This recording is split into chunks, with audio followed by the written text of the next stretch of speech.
All right.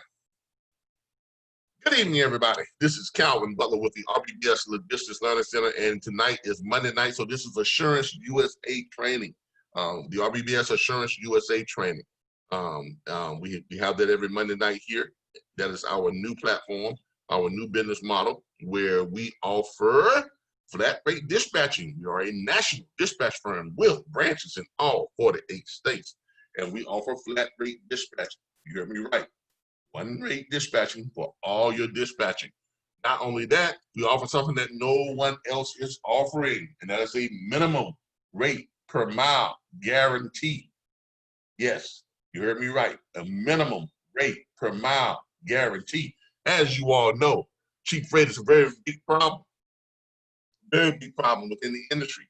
Right now, if you're looking at the load boards or all freight out there, on dry van loads, about 68 to 70% of all the loads are under $2 per mile.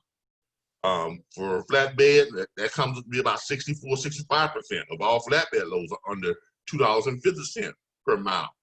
And on refrigerated freight, about 60 to 61% of all refrigerated freight out there is under $3 per mile. Now, that's a sad state of affairs for those of you who are in the trucking industry, and for those who are not in the trucking industry, that's just FYI, okay? So, but that's just how it is. And that's what owner-operators have been dealing with. They've been struggling with it because there's approximately 350,000 owner-operators, and with those kind of numbers, it's not enough good freight to go around that they can share.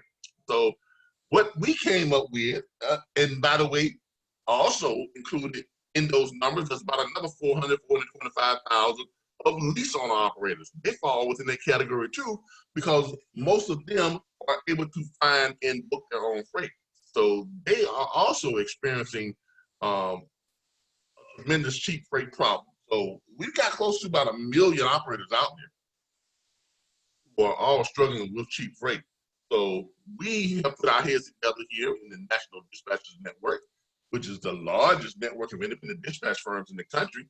We put our heads together and we decided to come up with an innovative, solution to cheap freight. And it's not just one thing. So we looked at the whole cheap freight phenomenon, and what we were able to come up with, Assurance USA. Now, what is Assurance USA? Well, let's get to it. Let me start sharing my screen so we can share this with you all. Share you all what Assurance USA is. This is Assurance USA. As you all have noticed, those of you who have been with us for a while, you'll notice there are some changes on the website. Okay, our new direction is reflecting all of the innovative ways that we have come together and put together in order to ensure that our owner-operators, those owner-operators who join our membership, who join our dispatching firm, who join the contract with us, we have found a way to ensure them a minimum rate per mile, and that's offered in a guarantee, which is our minimum rate per mile guarantee. On top of that, we offer flat rate dispatching. One rate for all your dispatching. Okay, and that's approximately $250 per week. Now, I don't know if y'all know a whole lot about dispatching, but most places charge you anywhere from 5 to 12% on each load that they book for you. 5% of the load fee. Now, if you're an average owner operator, you're running 769 miles on your average long runs, and you're running 3 of those per week.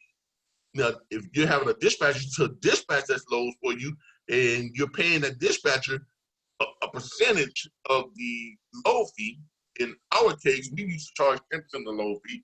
So in that scenario, you'd be paying about $2,600, $2,700 per month just for your dispatcher. Even someone that's charging you just 5%, you'd be paying almost $2,000 per month just on your dispatcher. So what we've come up with a way to dispatch you for a flat fee of $1,000 per month or $250 per week, whichever is best for you, however you want to pay it.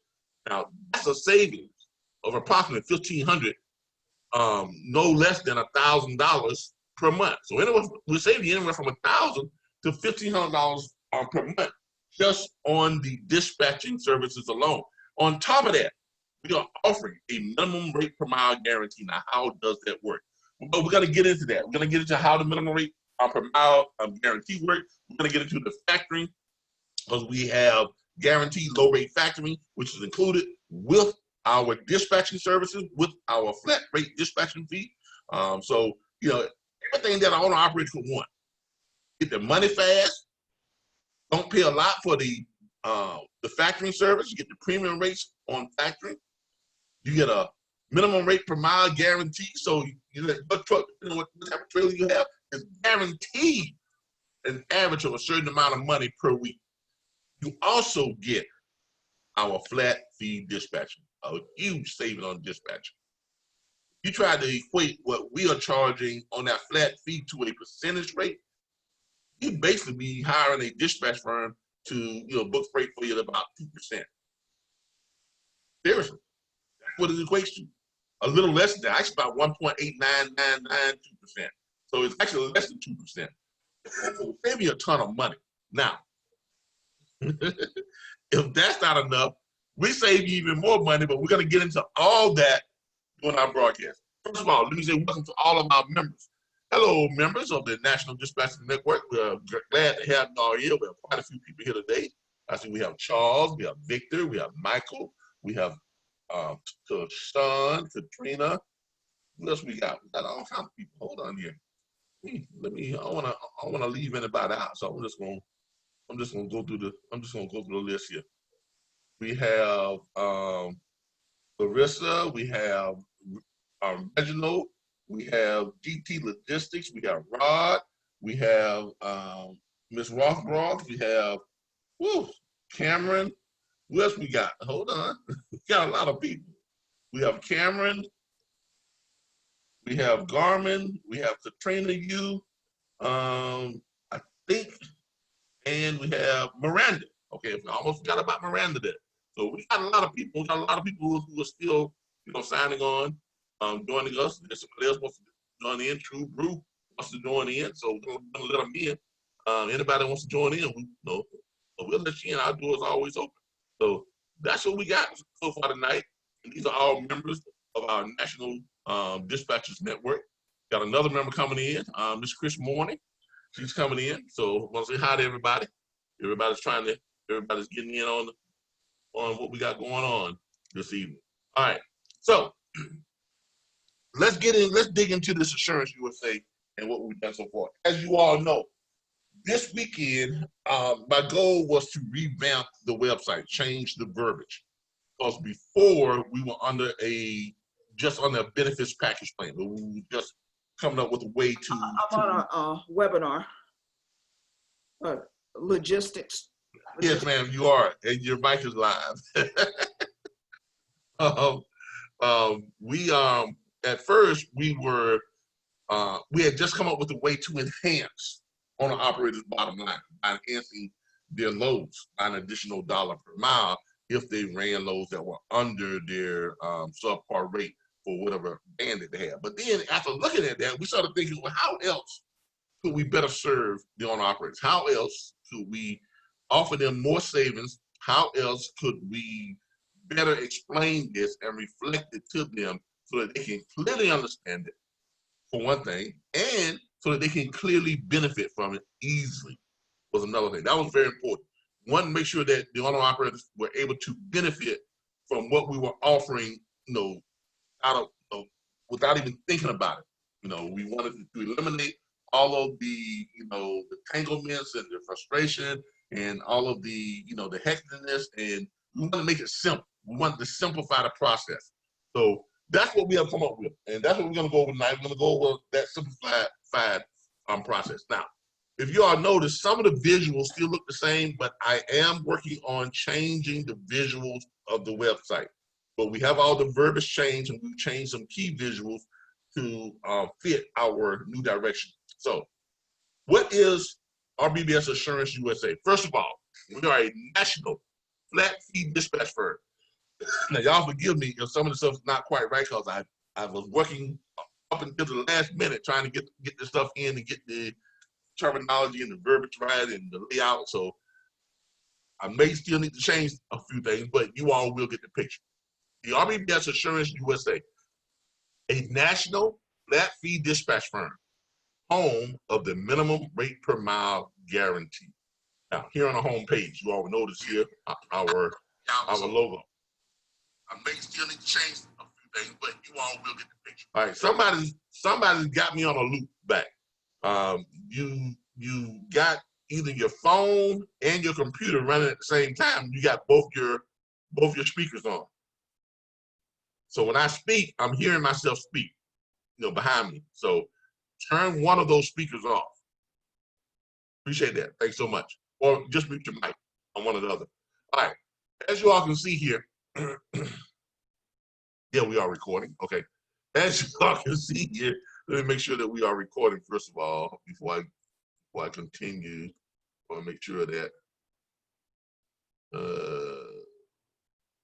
yep, we are recording. Okay. As you all can see here, our logo, we have 2 trademarks. Okay. We have 2 trademark logos, and we have many trademark usages and phrases, and the business model itself has been trademarked, and we have a limited patent on the business model itself too. What's the importance of having a trademark?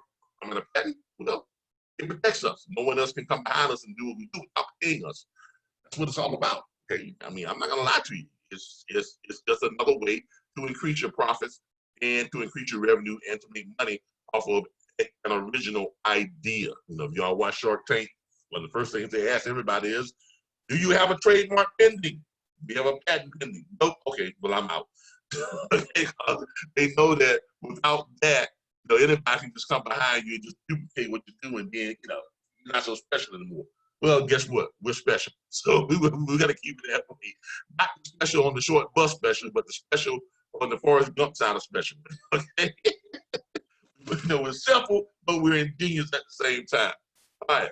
So as you will notice here, some of our trademarks, which is the name itself, RBS Assurance USA, our trademark logo, the truck with the umbrella over it, showing like it's got got some protection there.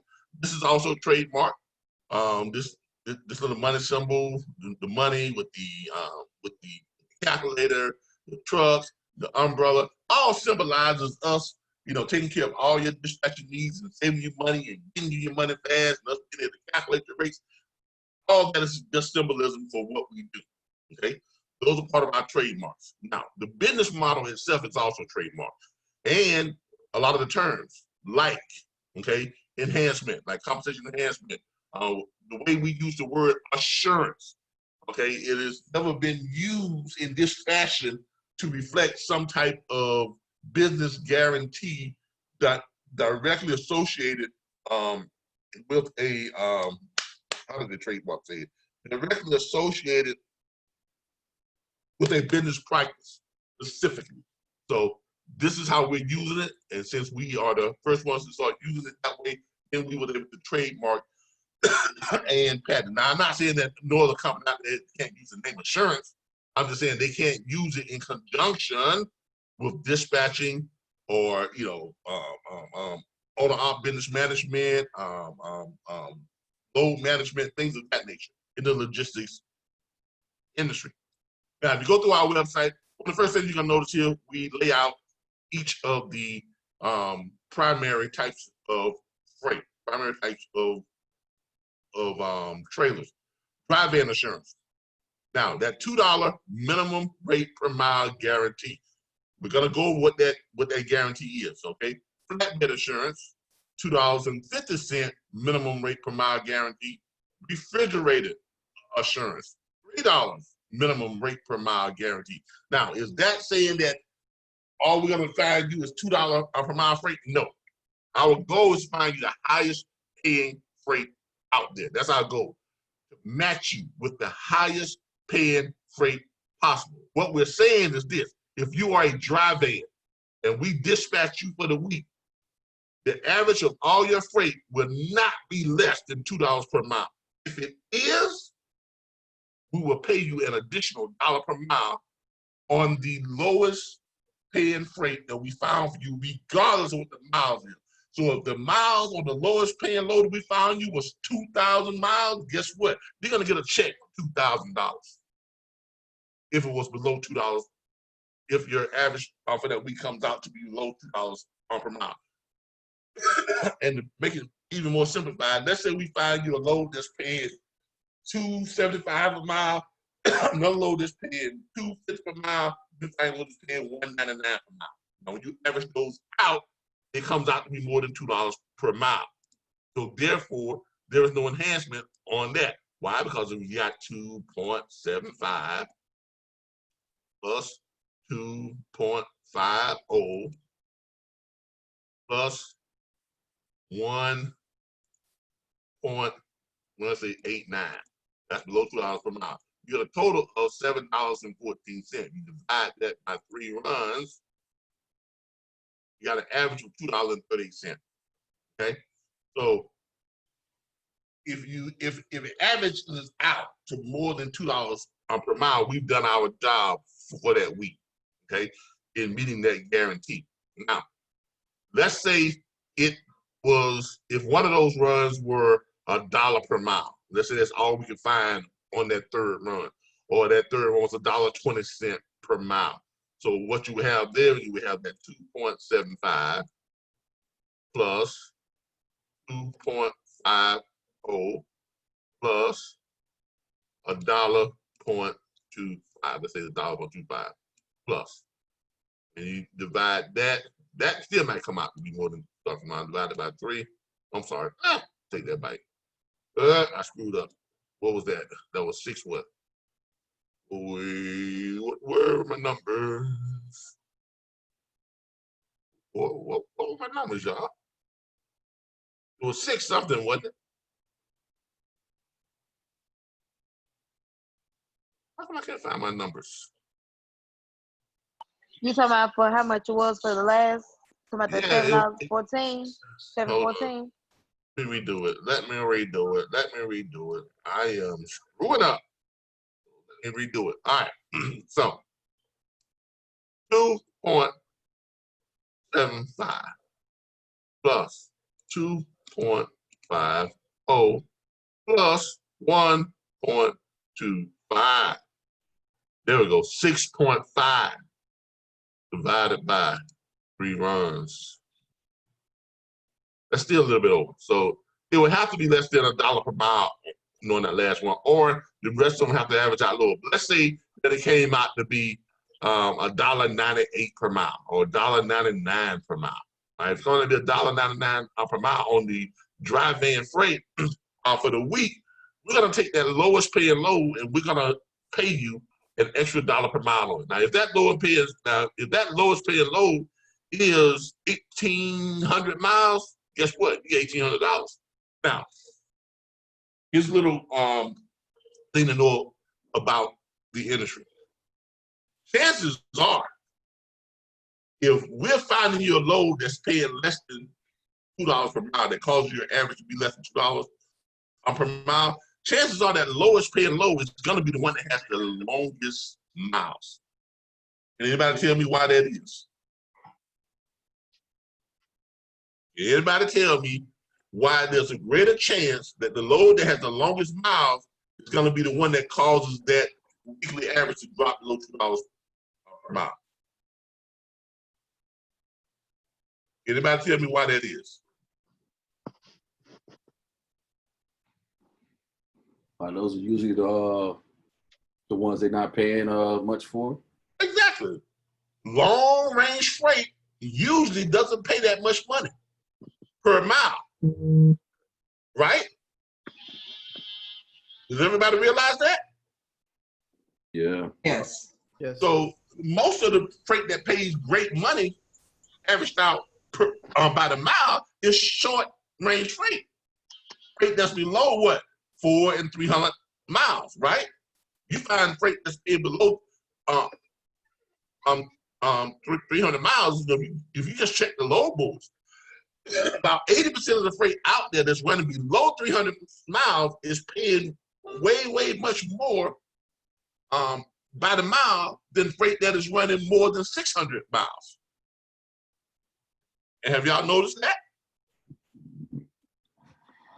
Yeah. I mean, that's just how it breaks down. I mean, if you just check the load boards, which we are about to do, because we don't do anything without showing you how we come up with it. That's the whole point of doing it. Which we are about to do here, about to check the load boards and show you what we're talking about. Most short mileage runs, okay, about 83% of all short miles run, loads that run below 300 miles, it's going to pay you higher rates. On a dry van, you're going to get 83, almost 90% of loads that are running less than 300 miles are going to pay you more than $2 per mile. Loads that are running 400 to 600 miles or above, about 68% of them is paying less than $2 per mile. Okay, so that's just a tip, just to let y'all know, just to give you some, there's some insight on how loads run. By the way, the amount of freight has jumped way up, y'all. Remember last week we told y'all when I gave y'all some predictions on what was going to happen? Yeah. Have I been correct so far? Yes. Yeah. Okay. All right. Look, if y'all hadn't noticed, look, this freight is. I mean, look at this. Texas more than 4,000 loads. Alabama more than 4,000 loads. Florida more than 1,300 loads. Georgia almost 3,000 loads. South Carolina 1,900 loads. North Carolina more than 2,000 loads. I mean, come on. When was the last time y'all saw freight like this? It's a sheer. It's been a while. It's been almost a year, to be honest with you. Just to see numbers like this. I mean, this is crazy. South Dakota and North Dakota, which was showing 28 loads, 19 loads. At one time, North Dakota had a single-digit breakdown. They had 9 loads. They're even up in the hundreds and 400, range. Did nothing. I just So- pulled. So Somebody's got the mic open. Hey. Like I had. Leave Please. it to the side. Please, y'all, please That's remember, how it was right there. Mr. Bush, I think that's you. No, leave the way. Yeah, it's Mr. Bush. All right. All right. Y'all, please remember, this is a live broadcast. These are, your mics are open. This is a live broadcast. This is reproduced and recorded and it's played on YouTube. It makes for a very unprofessional broadcast if you're having live conversations over my conversations or over the network's conversations. Don't do that, okay? Let's have a little bit of respect for the process, okay? And respect the people who are here to hear what's going on, and you all are here. So you took the time out to be here. So let's kind of respect the process and check your mics before you just start having conversations with your mic open while we're trying to have a class. Because then your conversation starts coming in, with our conversation, and it makes for a very, very, very bad recording, a very, very bad presentation. So let's not do that, okay? I try to remind you all of that, but please, please, please, if you're gonna be having conversations outside of what we're doing here, if you're not asking the question, if you're not adding to commentary or whatever it is, mute your mics. If you have stuff going on in the background, mute your mics. If you have people who are walking in and having a conversation with you, mute your mics, because they are coming through. All right? I've got somebody on YouTube that keeps saying, well, you need to check your mic, you need to check your mic. But it's not my mic, it's the people who are coming on, it's their mics. Okay? And I would just mute everybody, but I don't want to, I'm getting to just muting everybody and keeping everybody muted, the entire broadcast. Because I like interactiveness, but we just have to be conscious that this is a live recorded broadcast. So let's just be conscious of that. All right, back to what I was saying. Rates are great, okay? As far as the number of rates. I mean, loads, let's put it in, loads are great. There's a lot of loads. But as we were saying, let's go to one of our highest load counts here. Let's go to Texas. if you notice here, the loads, if they're running short runs, I'm gonna see if I can pull them up by trip miles.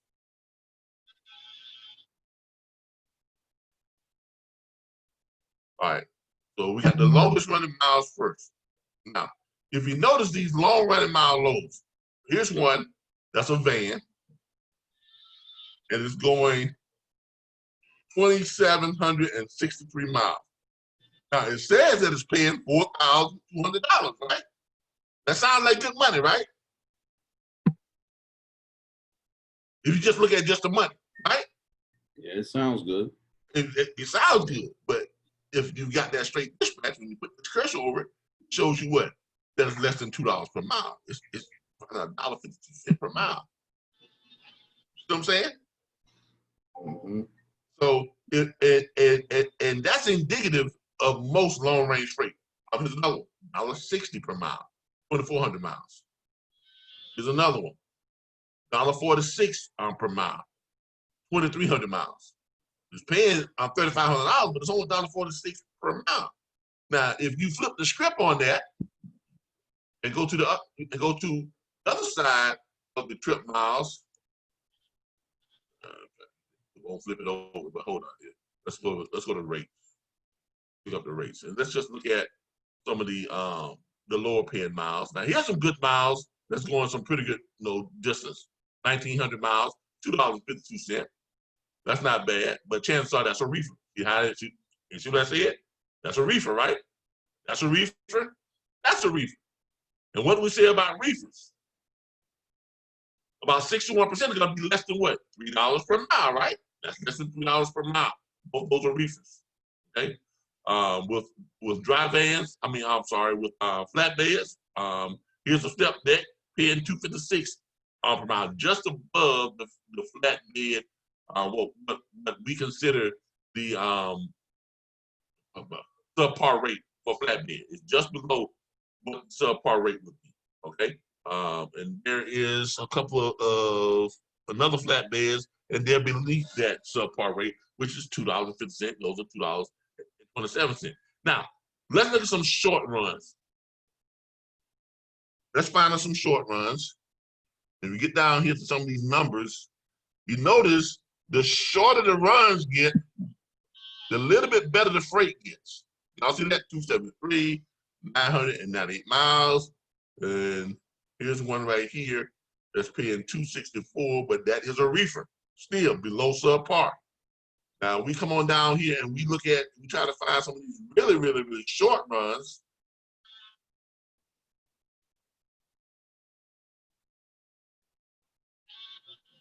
So we can find some really, really short runs. There's one that's 696 miles, $2.93. That's close to the subpar rate of the reefer.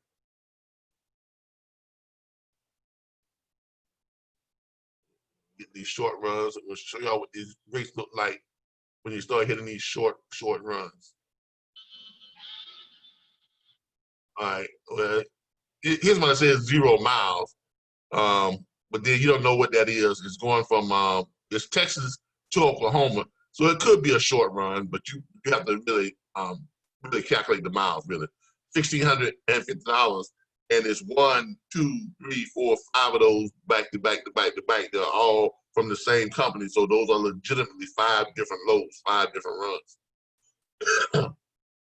Let's find some short runs.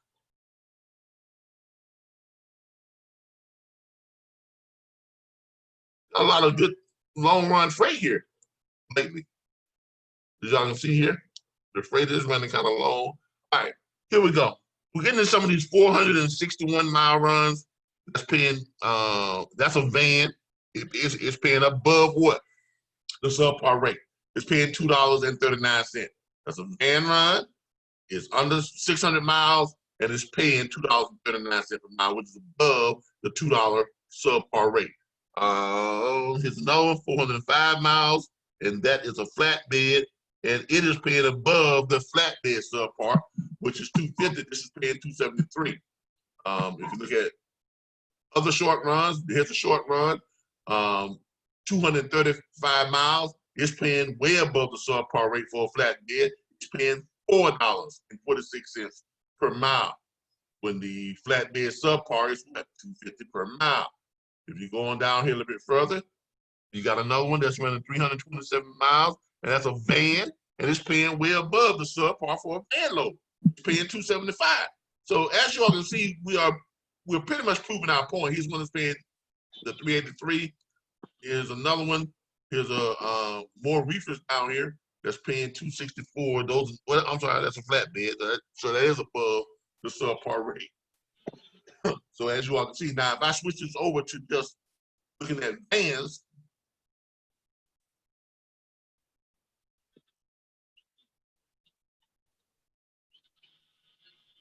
you'll see exactly what I'm talking about when we talk about those. Oh, I gotta pick a state. My bad.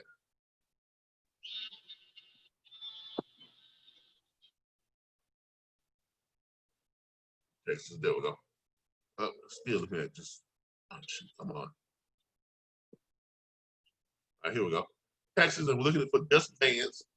And let's see what we got. I didn't come late this year. I'm gonna pull up the rates, so pull up all the rates. All right, let's see what we got.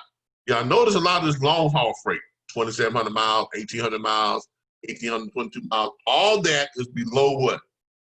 $2.25. So that's what we have ours set for. So it's not highlighted. That's what we mean by when we say 68% of all the dry van freight out there is below $2 per mile. This is what we mean. If it's not highlighted, that means it's below 225, because that's what we're set at. So you got a lot of non-highlighted loads here, right? So, you know, that confirms what we're talking about.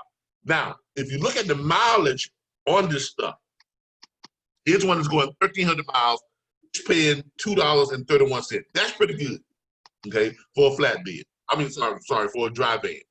But all this other stuff is below 225 because it's not highlighted.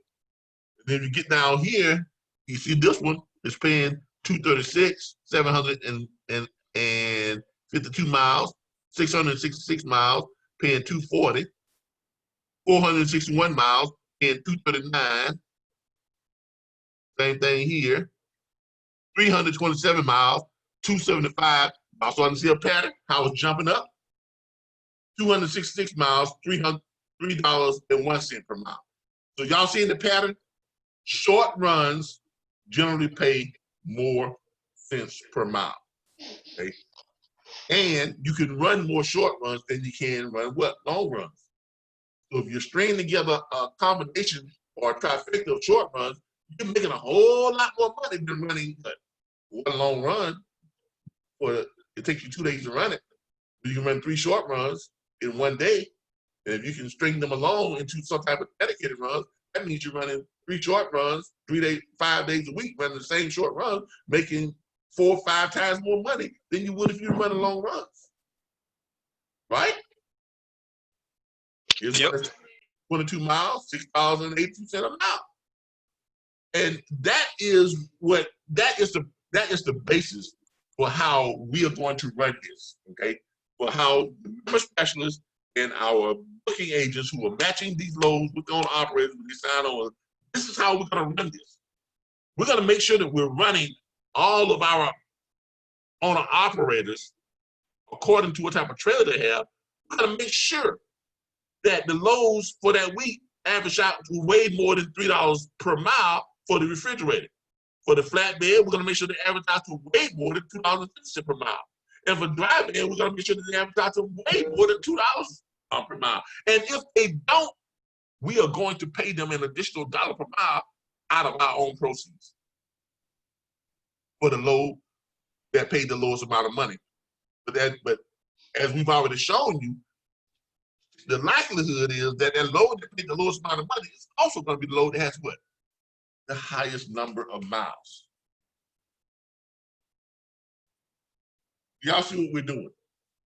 We're offering the guarantee, but we're also ensuring that if for some reason we can't meet that commitment, we're going to pay them a nice little, enhancement check. because we're basing it on the load that paid the lowest amount of money, but the industry standard or the DNA of the industry or the pattern is the lowest paying freight usually runs the most miles.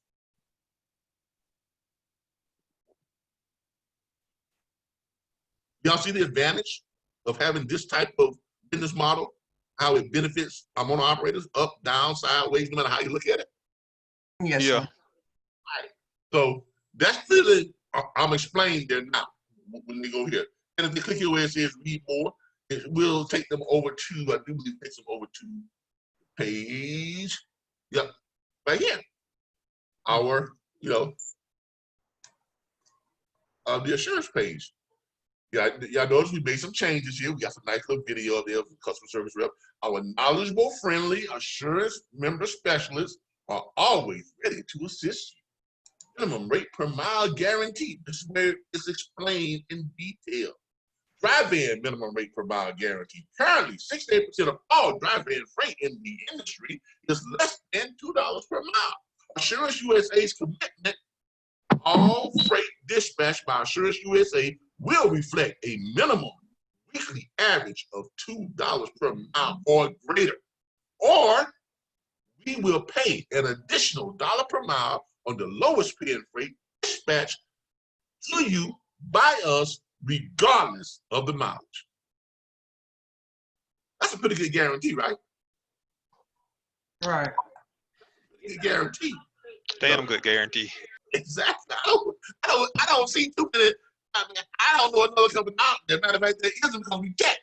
That's why we was able to get the trademark. Okay, so this is why we was able to get the trademark because no one else is doing this. No one. No. We had a trademark attorney to run the checks and everything. They checked for it. They submitted it. It was approved by the trademark and patent office in Washington D.C. Bam, that's it. Okay. We're unique. We're special. Whatever that means, we are special. Okay. All right. So in that aspect, we are special. Now, notice it says following conditions and restrictions may apply. All freight for the week must be freight that was dispatched by an Assurance USA branch and accepted by the owner-operator contract. Okay. So in other words, we're not going to give you a minimum rate per mile guarantee if we're not the ones dispatching you the freight, right? Right. Right. So don't, because I found my own load, but it didn't come up to be $2 per mile, but I want you to pay me the extra $1 per mile. I don't think so. It doesn't work that way. We are going to be responsible for what we do. Not going to be responsible for what you decide to do outside of us. Okay. Right. Program. Exactly. So that's just the way it is, all right? That's only fair. Flatbed minimum rate per mile guarantee, same thing. The assurance coverage you need when you're on the road. Currently, 64% of all flatbed freight in the industry is less than $2.50 per mile. Assurance USA's commitment, again, all freight dispatched by Assurance USA will reflect a minimum weekly average of $2.50 per mile or greater. Or we will pay an additional $1 per mile on the lowest paying freight dispatched to you by us, regardless of the mileage. Same conditions and restrictions apply. All freight for the week must be freight that was dispatched by an Assurance USA branch and accepted by the owner-operator contract. And the same goes true for the refrigerator. Minimum rate per mile guarantee refrigerator. An assurance minimum rate per mile guarantee is a crucial step in rendering cheap freight a non-issue for owner-operators. Currently, I have a question. in one moment, currently 61% of all refrigerated freight in the industry is less than $3 per mile. Assurance USA commitment. You all know the rest on that. What's your question, sir? Yeah, where do you get the freight? Where are we gonna get this freight to dispatch from? Everybody tell me, what do we Driver. get from? Somebody has not been attending the meetings. Brokers. Get to use the list sent from brokers. Exactly. Those of you who have been kind of skipping on the beats a little bit, we have come up with a plan. We have come up with a scenario, a way that we do business that pretty much ensures brokers will send us the type of freight we're looking for, paying the kind of money we want, right? Right. We've also, that same thing applies, that same strategy applies to shippers. Why? Because we're going to use what's called negotiating without what? Negotiate without letting them know we're gonna negotiate. Exactly. Negotiating without negotiating. So the plan is everybody who's associated with Assurance USA, every member specialist, every branch owner, when you all call up the brokers, everybody's gonna be responsible for calling up brokers and calling up the shippers. Hey, Mr. Broker, hey, Mr. Shipper, how you doing? My name is Calvin Butler, and I am a Assurance USA branch owner. And we are made up of the largest network of independent dispatch firms in the country. We have a branch in all 48 states. And we have access to literally thousands of owner-operators, both flatbed, dry van, and refrigerator. Now, I would like to offer you an opportunity so that you can show you how you can make more money on the existing freight you already have in inventory. In other words, we're going to give you permission to make great money on your existing freight. Here's what we need. We have literally hundreds of dry van customers who would love to run dry van freight that is between $2.25 per mile and $2.75 or $3 per mile.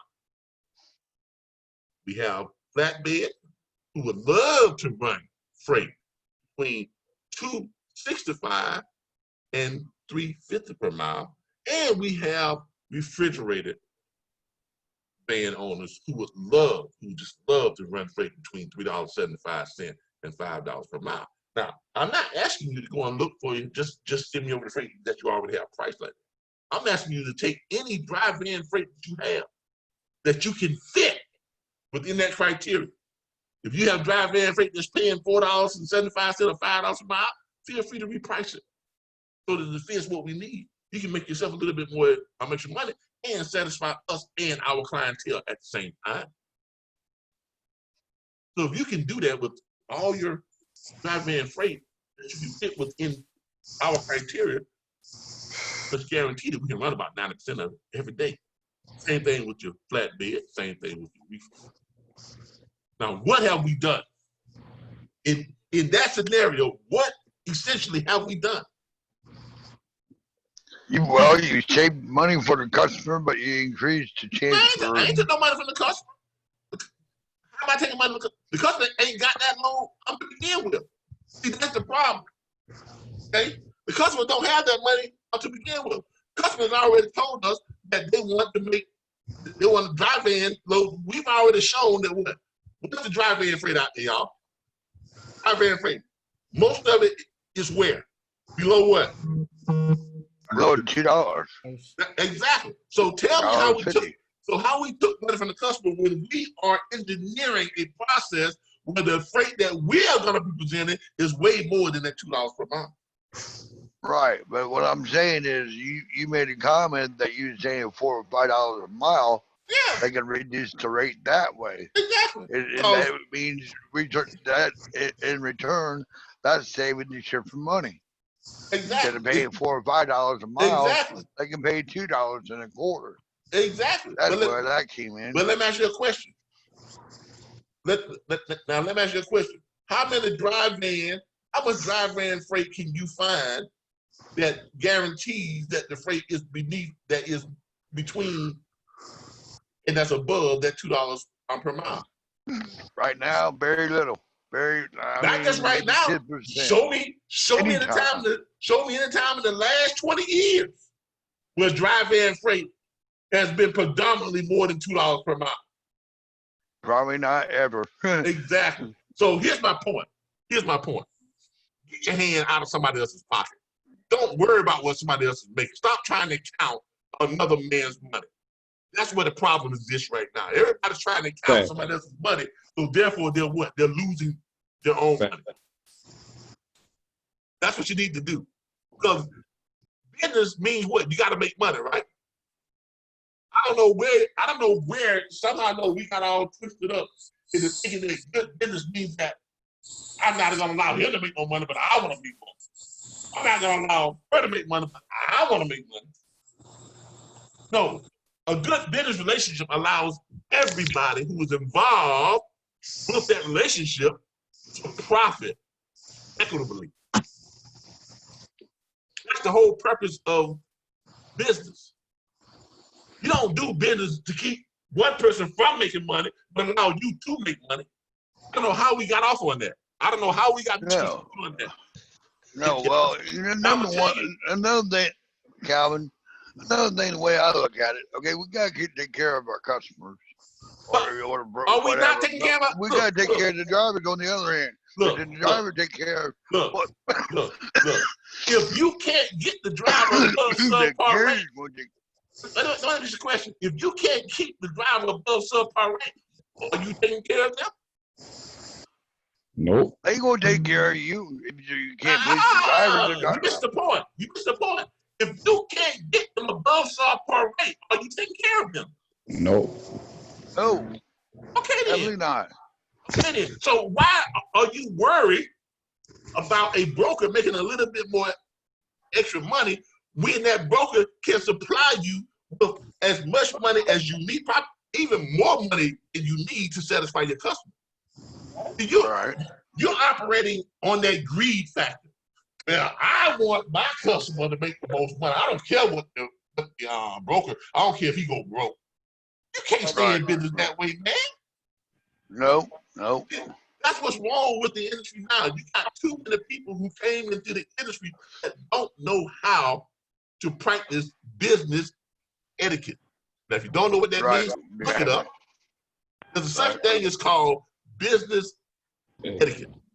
Etiquette. Yep, exactly. And it's different. It's different than personal stuff. Exactly. That means everyone must perform admirably doing a transaction so that everyone is able to profit from the transaction. Right. But you got so many knuckleheads that are coming to the industry, and it's all about me, my. You know, I mean, remind me of a Johnny Gill song. You got to say my. I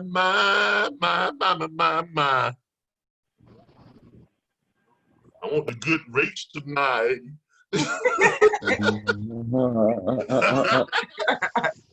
Come on, man. Look. The way things are currently going is not working for the owner operators. It's not working for them. That's why they're all complaining about cheap freight. But they don't really know what the problem really is. They don't understand that they have created that problem themselves. And the problem has been exacerbated by dispatch firms and other firms that want to follow that same trend. I don't care. As long as I get hooked up. If I get hooked up, I'm good. I'm good. But you can't be good for long. Because the business ain't going to sustain itself that way, my friend. We got to get back. All we're doing is this. We're getting back to the basics. To the practice. Exactly. We're getting back to the practice of making a deal work for everybody. You know, our current president likes to say he's the master of the deal, right? Right? The master of the deal means the deal's got to work for everybody involved. Because if the deal don't work for everybody involved, they ain't gonna be able to do a deal with that person again. You might do one deal, but what good is that gonna do you? You gotta find you what? Another sucker, right? So that ain't gonna, that's not gonna, you can't sustain a business that way. You just can't. That's the mentality that's driving all these companies out of business in an industry that is full of opportunities, but they're driving themselves out of business because of the mentality. That same mentality of greed. was driving them out of business. If we're able to get a bunch of loads in for our dry van carriers, and those loads are generally, all of them, are above $2.25 per mile, somewhere in between there and $3.50 per mile, you don't think dry van owner operators will be very, very, very pleased with that?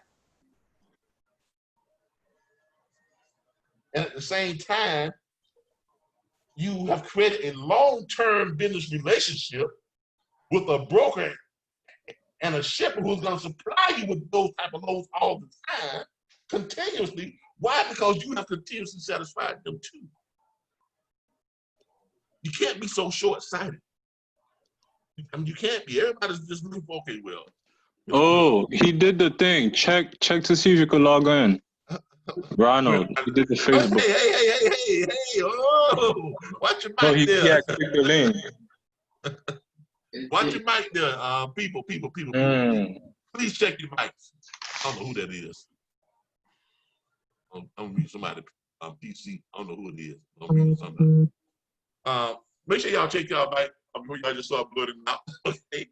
But yeah, you in any type of business, not just this industry, but this industry in particular, you can't survive without a long-term relationship.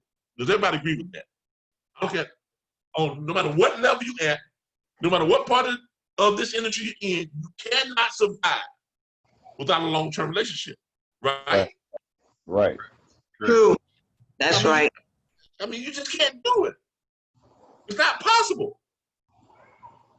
So if you're steady gonna take, the most you can get, I'm gonna take, but you never give. Guess what? That relationship's gonna come to an end. More than likely, it's gonna be a one-shot relationship. Oh, you got me that time, but I guarantee you won't get me no more. That's what the broker's saying. That is the reason why shippers don't want to talk to you all now. Why do you think shippers don't want to talk directly to carriers? Have y'all ever asked yourself that question? Why do you think they prefer to deal with brokers? Have you ever asked yourself that question? Because the carriers don't know how to speak the language. They don't know how to allow the shipper to make money at the same time allowing them to make money. They don't know how to do that. Why do you think brokers and dispatchers don't really get along? Because the dispatcher is only concerned about all they can get, and they don't care if the broker makes money. In fact, they want to put the broker out of business. Okay. Nickel and dime them to death. Exactly. What are you doing? Exactly. Nickel and dime them to death. What are you doing? All you're doing is you're setting yourself up to be put out of business later. That's all you're doing. Short change. It's a self-fulfilling prophecy. That's all you're self-fulfilling your own destruction. So here we come along with a way for us to do what? To solve that problem. And to solve that problem, we have to be master negotiators. We have to be the peacemakers. We have to be the ones, the liaison between who? The carrier, and satisfy them, and the broker also to satisfy them. Because one without the other one, you got no business. You can't have one without the other one. Oh, they You can't just be all about, I need to satisfy my carrier. Oh, you got to satisfy the broker too, and the shipper. How you just gonna satisfy your carrier when the carrier's money comes from the broker, or the carrier's money coming from the shipper? If you ain't satisfying this, ain't gonna be no satisfying your carrier. That's why we have this problem right here, right now. All these blank spaces below $2.25 per mile. That's why that problem exists right now. So here we are with an opportunity to bridge that gap. But it takes finesse. It takes someone who can see both sides. who can bring people together, and that's all we're doing. We're bringing them together while allowing each side to make an admirable amount of money. It's about balance. You can't be that single-minded. Greed is only going to get you, is only going to cause your downfall. Trust me on that. You can't do it that way. I spent 16 years in the car business. Made great money. Why? Because I was able to balance that, the customer what they want, also the dealership what they want.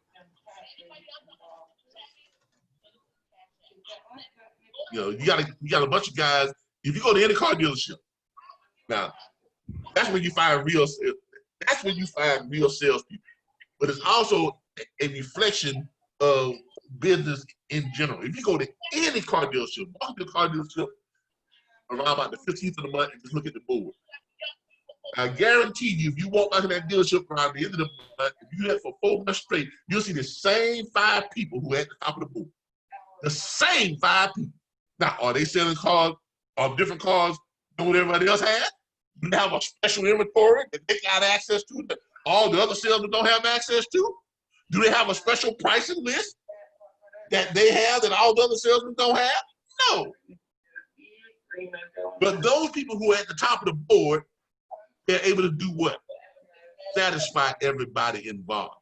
Right. Usually, the salesperson that's always trying to get the highest amount of money on the car always be the lowest on the totem pole.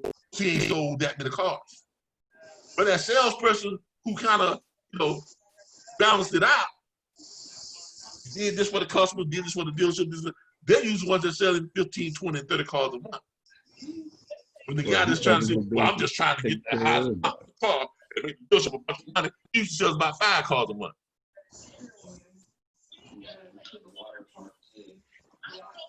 And you make your bonuses and you get your long-term benefits from selling what? The most, right?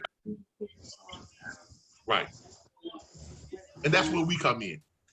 That's why you all are paid and your structure, your pay is structured the way it is. It's structured on numbers. It's structured on you being able to satisfy both the broker and the carrier.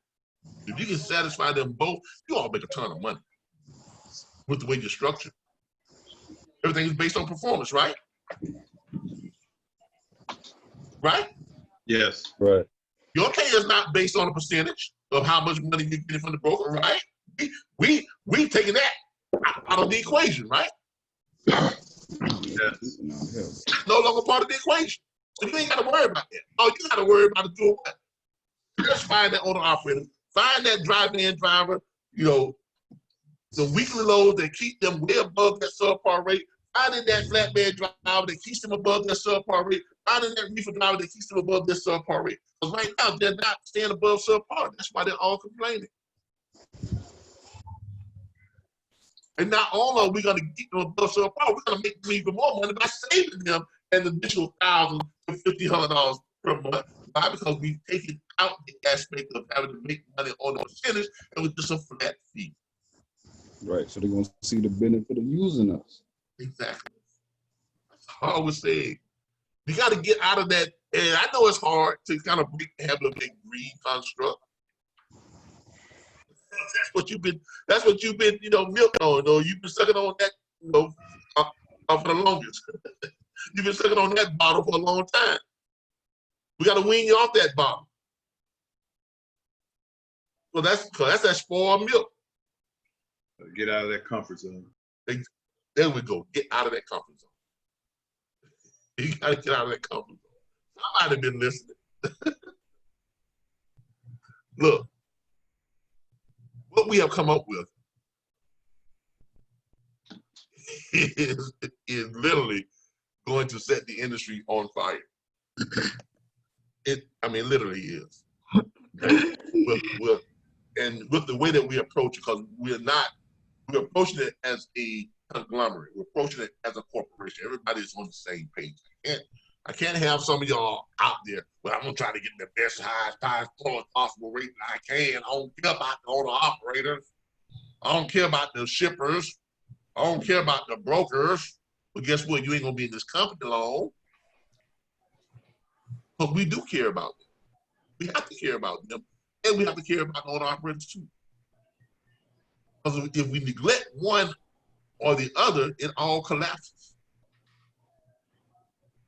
You can't be looking out just for yourself or just for one side. Our job is to look out for all parties involved.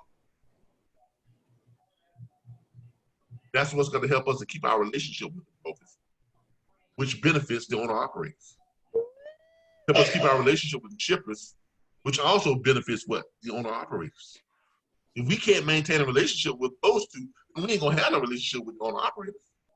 We ain't gonna be able to find enough freight. Just paying with a damn. Well, we already know you can't just count on the locals, right? Right? Right. We have to come up with something outside of the norm. We have to do what everybody else is not doing. Yep. Okay? What happened? I don't know what happened. What happened?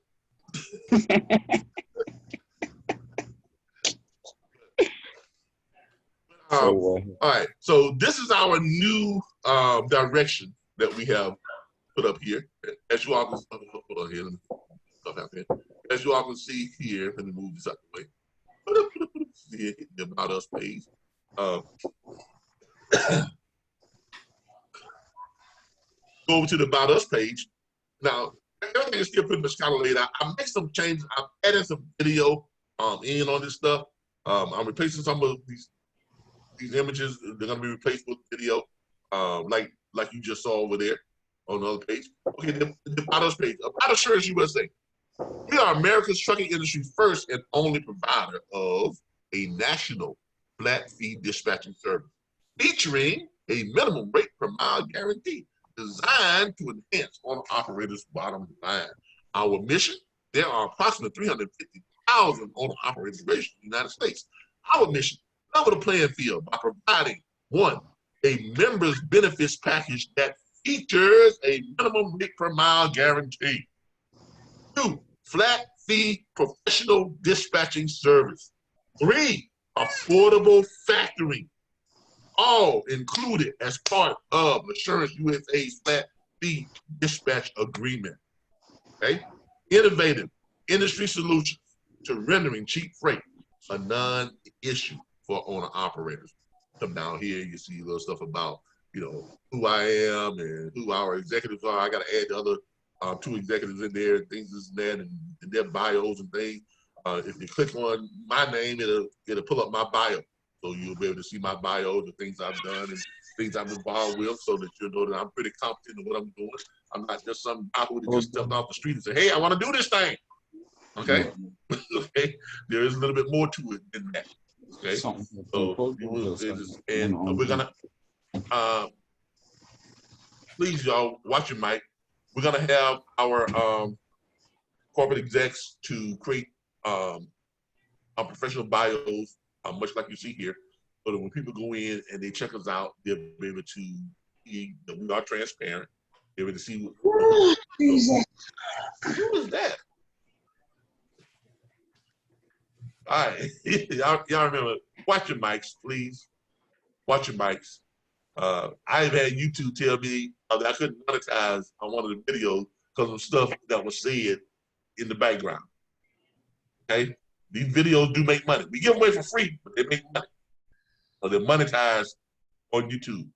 And if the content is not distinguishable, if the content is just, you know, crazy stuff, people coming in saying what they want to say, then YouTube would not monetize it. It means it doesn't appeal to advertisers. Let's keep that in mind, okay? All right. But there we go. That's our mission. Now, as you notice here, on some of this stuff over here, notice we've changed some stuff over here. We've changed this from a quote to fill out this form to be contacted by a what? Member specialist. So there's no need for quotes anymore, right? Because of the direction that we take. Y'all get it? Yes. Yeah. All right. So now you know now that if you get a contact form, you know you pretty much got what? A customer. A customer, a client who's ready to get up and go. Okay? Yep. So the new kind of, it's subtle changes that we made, but the changes are very, very influential in getting someone to making that decision. Oh yeah, I want this. Right? If they're calling this number, you pretty much know they're calling because they want it. If they're sending in a form with information, you pretty much know they're sending in because they want it. Okay? And for those who are just happen to be calling to ask questions, that's great too. Why? Because you ain't got to call them, they're calling you. All you got to do is go through the list and call those back who have already sent stuff in. So it takes away that cold call factor, right? Exactly. Okay? Which makes your job a lot easier. So all you all have to focus on is what? Explaining the services. That's it. Explaining the services. There's not even really a pitch. So the services are pretty much self-explanatory. Right? We'll flat Just read it off to them. Exactly. You pretty much just, man, read it out to them. You really can. What kind of truck you got? Flatbed? Okay, we're going to give you this. You're going to get... Exactly. There you go. You know? I mean, so as we make some more changes to the website, it's all geared towards bringing a more enjoyable experience to the people that visit the website, a clear, concise explanation of what we do and what we offer, so people will be able to see it immediately. You go to the website, just in the byline of the website, a national flat fee dispatch firm, home of the minimum rate per mile guarantee. Off rip, that's the first thing they see. You know, and every page reflects that. You notice we took away the page that says submit a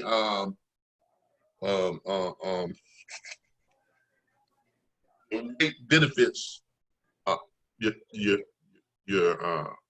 payment claim. No need for that anymore. Okay, that page is going to be changed to where they can go actually download for those people who are ready and know they're ready. That's going to be a page that's going to be dedicated where they can go and download their agreement, sign it, and submit it. So there's going to be you all are going to be getting some responses that already have a signed agreement, right? So I'm trying to construct that page where they can go in and they can click on your branch, pull it up, they can pull up that agreement, they can and send it back, DocuSign, bam, send it right back to you. Then when you get it, you know you got a client. Don't get no use of that, and I do it. Yeah, it's pretty straightforward. Yeah, you just call them up, say, hey, I see you got a flat bed. All right, great. And where you at right now? I'm gonna say, okay, let's see if we can devise a plan for you. We can get you down to make some good money. You like running dedicated runs? Yeah, I love running dedicated runs, man. Okay, all right, great. What's more important to you? Where you at? How much money you making? It's just little simple questions like that from the member specialist. Well, I'm more concerned with, you know, how much money I'm making. Especially if I'm making good money, I mean, I can always get back. All right, great. So here's what I got for you. I'm gonna since you're on that type of mind frame, here's what I got for you. I'm looking at you right now, and I'm showing that you're up and around Montana, North Dakota, Minnesota. Not very many, not a whole lot of loads up there.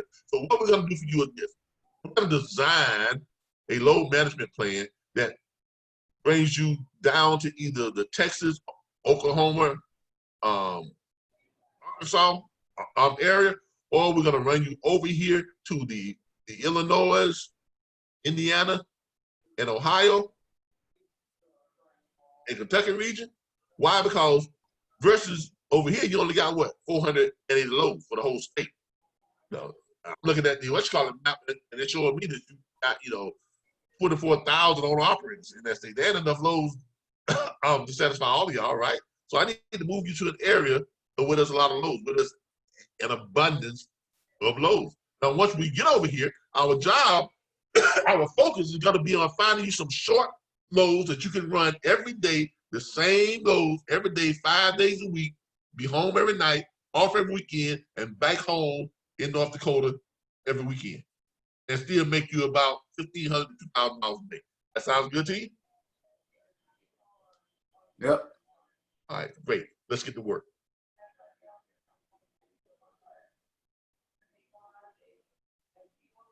That's how it's gonna flow, y'all.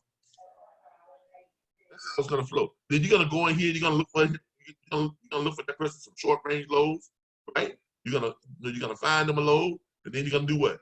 You're gonna find them a backhaul, right? Look at that load right there. It's 96 miles. You run it down there. Then you're gonna find them. You're gonna do a reverse search, see what's going back that way, right? You're gonna do a reverse search. They ain't got one load going back that way. That's fine. It doesn't have a rate. That's fine too. Because you're gonna call up that broker and say, hey, I got a carrier that's trying to get a reverse load going back that way. Or what you're gonna do is you're gonna go over here. You're gonna click the radius, expand it to 50 miles. You're gonna pop it up a little bit more. Hey, you got some more freight. You got some more freight, right? So you're gonna find one that's paying decent rate, or you're gonna call the broker, find a decent rate.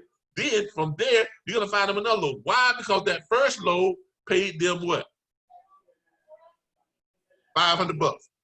So you're basically looking for another load that will pay them, somewhere around that $300, $400, $500. That's $1,000, right? You already made them $1,000 a day.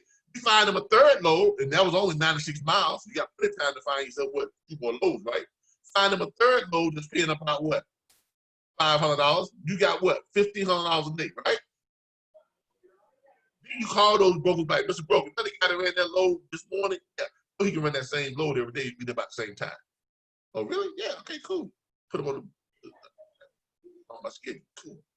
Good. Call the second broker. Hey, Mr. Broker, the guy that ran that load about mid-morning? Yeah, so he can be there about the same time every day. He pick that load up every day at the same time. Oh, really? Oh, well, I don't have that runner. Do you have another one that's in the area that does run every day like that? Yeah, I got one that's about 12 miles away that runs this and that. He can have that one. Well, what does that pay? That's good enough. Put it down for that. Now, y'all are starting to see how if you approach this from the right manner, if you approach this from the aspect of satisfying everybody involved, all you're gonna do is just grow. But you gotta have that mindset going in. If you go in with mindful, I'm just trying to find the best fit for you, guess what? You ain't gonna find that best fit for you. You might find one load, that load won't be there tomorrow. That same load. You won't deal with that broker again because the broker's a man, screw you. You trying to help me and my family. You don't want me to make no money. Everything that we do is predicated on satisfying everybody who's involved.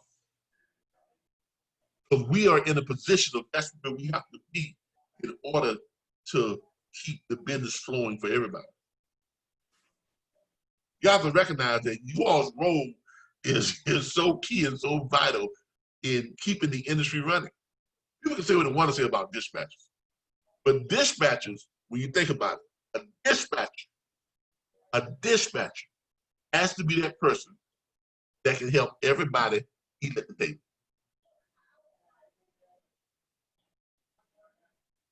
More so than a broker, more so than a shipper, more so than an owner operator.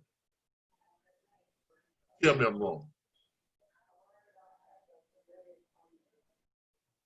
And you can develop that type of personality, that type of mindset, and have those type of conversations with the brokers, with the shippers, with the owner operators. They can't help but want to do business with you. Right? Right. People have always asked me, how do you get so many shippers to just send you their loaders? Because I know how to talk to them. I figure out what they want, then I help them get what they want. That's all it is. How do you get so many carriers? I figure out what they want, I help them get what they want. How do you get so many brokers to have so much good relationship with brokers and they just send you low? I figure out what they want, I help them get what they want. That's your job as a dispatcher. That's your job. It's a very important job. It's vital to the industry. Don't let nobody tell you different. Don't let nobody tell you different. The job is very vital. That's why you got all these knuckleheads running, oh, dispatchers are illegal.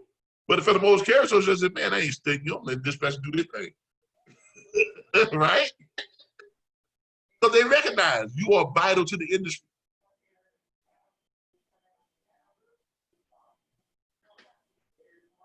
Brokers and owner operators would have torn themselves apart a long time ago if it wasn't for dispatchers. Does everybody see what I'm saying? I understand. Literally, they would have torn themselves. They would have killed each other a long time ago. The industry wouldn't. I mean, come on. This industry needs dispatchers, but it needs the right kind of dispatchers. Okay, and that's what we're bringing to the table.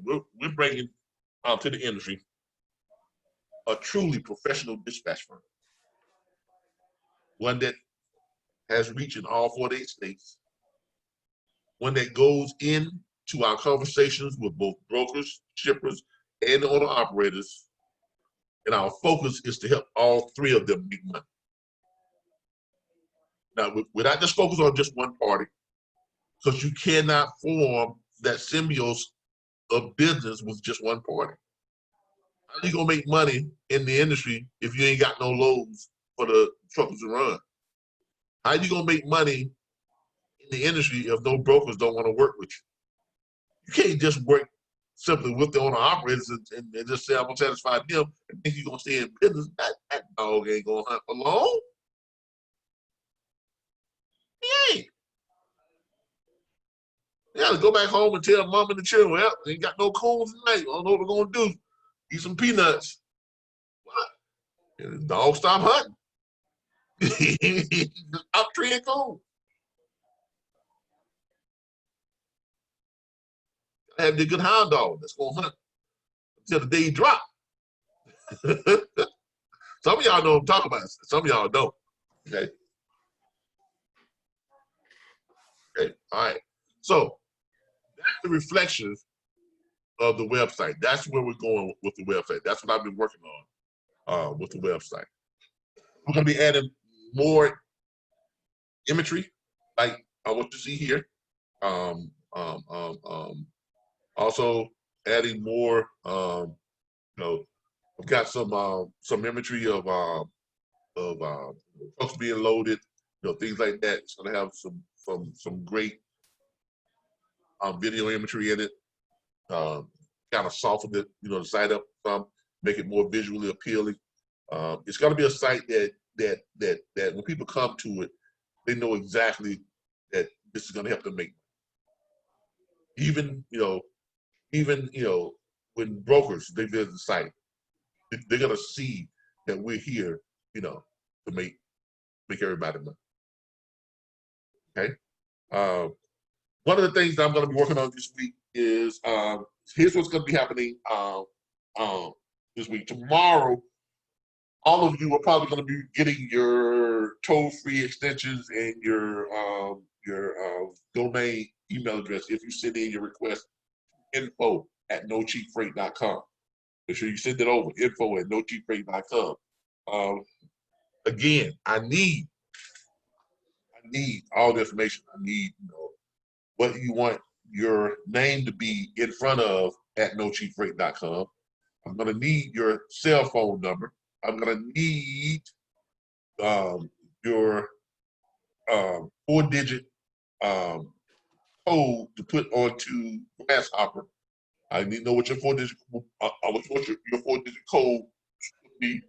I'm gonna need what you want your password to be for your email domain address. It must be 8 characters long. It must have 1 capitalized letter. Do not send me something that has all cap letters. They won't accept it. 1 capitalized letter, 8 characters. Must have a special symbol. $ sign, percentage sign, money sign, something like that. Number sign. 8 characters, 1 special symbol, one capitalized letter. Y'all got it? I understand. Make Yep, sure I get got all you. that over. All right. I'll be getting that back to you all on tomorrow. For those who have sent it in, that's what I'm going to be working on tomorrow. I'm also going to be calling starting tomorrow. Some of you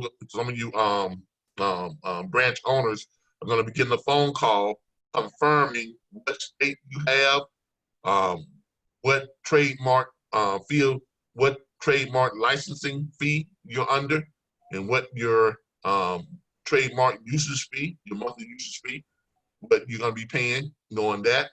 I'm going to be verifying when can we have that money in. We got to have it in by the 29th of this month because our launch date is on the 4th of July.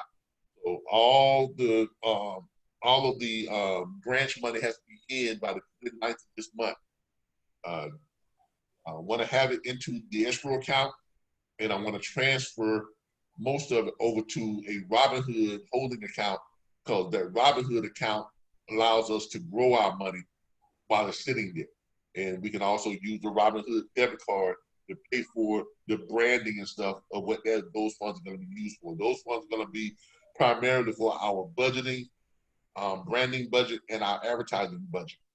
Okay, we're going to be using that from the Robinhood account with our Robinhood debit card to pay for those things. And put on.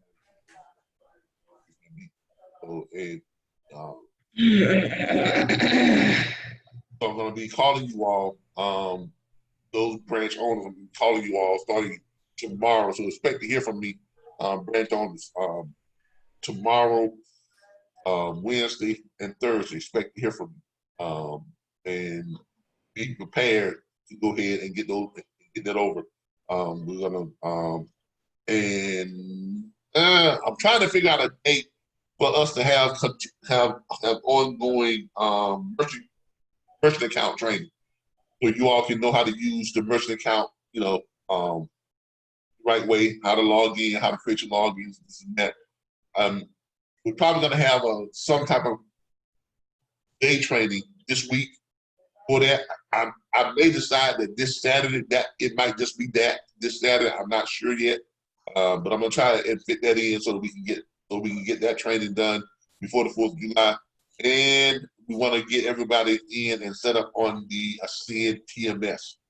Go all in, get your logins and stuff, so you all will have your login and know what branches you're under and that whole 9 yards. So that's what I'm looking to do this week. For those of you who have sent in your stuff for the to be member specialist, I'm ready to start receiving that information. Send over your name, your phone number, your email address, what state you want to be a member specialist in. Send all that stuff over so I can route you all and place you all under the right branch ownership, and when you all can get together and start having your meetings, things of that nature. Later on this week, I'm going to be working more on the back office site too. So hopefully the goal is to have the back office site up and going where you all can log into your back office and access the merchant account, access your CNTMS account, access all that stuff from the back office. That's what we want to have everything there for you all to be able to access your back office. Also in the back office, we're going to have a lot of branding material, a lot of branding videos, links to some YouTube videos that we're going to be creating, the commercials and things like that. Stuff that you all can share on Facebook. Right now, you all can go to our Facebook page, which is Assurance USA, and you all can just, share stuff from there. I've got to change some stuff on it because some of the stuff on there is still reflective of our original direction, but now that we've kind of changed gears and perfected what we're doing and made it more clear and more concise, some stuff is going to change. So I need you all to go to Assurance USA and and just start sharing stuff. It really doesn't matter because if you share it and then they click on it, it's going to take them over where? To the new updated website anyway, right? So whatever you're sharing, just want it to be designed to make them click on it and take them over to the website. Once they get to the website, what they're gonna see is the new updated website, right? So it's gonna be reflective of that. This right here is going to change. Right now, it's still going to the old one. I'm going to redo this. So when you click on that, it takes it over. And all of this will reflect what we talked about. It'll reflect what the website is presenting. This is still from the old one, but once we, I'm gonna redo this. I'm gonna try to get to this tonight before I go to bed. My bedtime is like 2, 3 in the morning. I don't know, y'all might be talking about 9, 10 o'clock, but I burn midnight oil. So sometime between now and 3 a.m. in the morning, I'm gonna try to get this redone so that it reflects the new direction for the Assurance USA. So, but I like it. What do y'all think? Questions, comments? Yeah, I have a question. Response? Yes, sir. Yes, sir. I'm new to the platform. Actually, tonight's my first night logging into it, so it's a lot of information that I'm kind of like a lot of information going on. Yeah. Basically, we have basically 2 opportunities within our network. Right. So the first one that you're aware of is the National Dispatch Network, the RBBS Logistics Learning Center. Okay. That basically is this right here. Okay. This is the RBBS Logistics Learning Center of your back office. This is where you go if you are wanting to be just your own dispatch firm. You're independent, you're your own dispatch firm. You have all the tools and resources, access to load boards, access to shippers, access to carriers. There's a whole bunch of stuff, the videos, everything you need to run your own dispatch firm. Right. And you keep 100% of everything you earn. But you're running that. Okay? You're running your own dispatch firm. You're just using our tools and resources and our network to help you to do that more effective. Okay? That is one of the opportunities that we offer you. That's part of the original existing platform. Okay, you have your how-to dispatch series. You want to come in, you want to watch these, all 6 of these videos. This is what tells you how to go from start to getting paid, to creating your invoice, hold down how to find the carriers, what to say to them, where to find your dispatch agreement, all that type of stuff. You want to watch this series at least 2 or 3 times. First thing you want to watch when you come back to the back office, you want to watch this right here. Start with this video. That is a private consultation with a gentleman who wanted to know where to find everything. Yeah, I watched that video earlier. Okay, so that tells you where to find everything, and then the next one you want to watch this series of videos. This basically is the process right here. This series of videos breaks it down to you. And then out here is where all your tools and resources are. Okay, your load boards, your agreement forms, documents, all that type of stuff. All your tools and resources are. You also have your chat group or Facebook that you can go into on that. Also on this back office site here, if you go up here to the top, you've got your video library and you've got your logistics library. So when you want to pull up every word, phrase, and term, ever used in trucking, it's all right here. Got your video library that you can pull up all the videos that we have back there for you. It's about 300 of them. If you want to get us up on some of the newest ones, you can go to our YouTube channel, the RBBS Logistics Learning Center on YouTube, and you'll see all 600 plus videos. So this is where you go to, to have all your tools and resources. This is your guide. Now, the second opportunity that we have, I have been working on a way to solve the cheap freight problem. That's a big problem within the industry. I've been trying to solve it for the last 3 years. Finally came up with the plan, not a product, compensation enhancement. That was what it started off as, which was the Assurance USA. It started off as a compensation enhancement plan. Under this right here, this is for those of you who want to be under a corporate structure. In other words, you are pretty much merging your own dispatch firm under Assurance USA. Now, when you come in under Assurance USA, you are paid 25% of what you produce. What level you at? If you are a branch owner, which means you have paid our trademark licensing fee. This is our trademark. We were able to trademark this business. Okay. This is our trademark right here. Okay, this is our trademark. We're on file with the patent, the U.S. Patent Office. These are trademarks. Our name, the images, our business model, all that stuff is trademark. All patent. It's all trademark. See there it is right there. The name, all that type of stuff. RBS, Assurance USA. All this imagery and stuff. That's all trademark. Okay. Now, in being a trademark, that allows us, me, the company, to do what? Make money from my trademark like you would do with a franchise. Right. Right? So anybody that wants to duplicate what we do or wants to operate under the same business model, they have to legally enter into a trademark agreement with us in order to do it. If someone does this outside of the trademark agreement and we find out about it, we in the concurrence can file suit against them and take what they got. Okay? Simple as that. So in order for you to come in and want to be a branch owner, own your own branch, we put branches all a 4-day space. We created an opportunity for people to come in and they could get their own branch. Okay. Hold on here. We're able to pull that up. That's the video that talks about it. And here it is right here.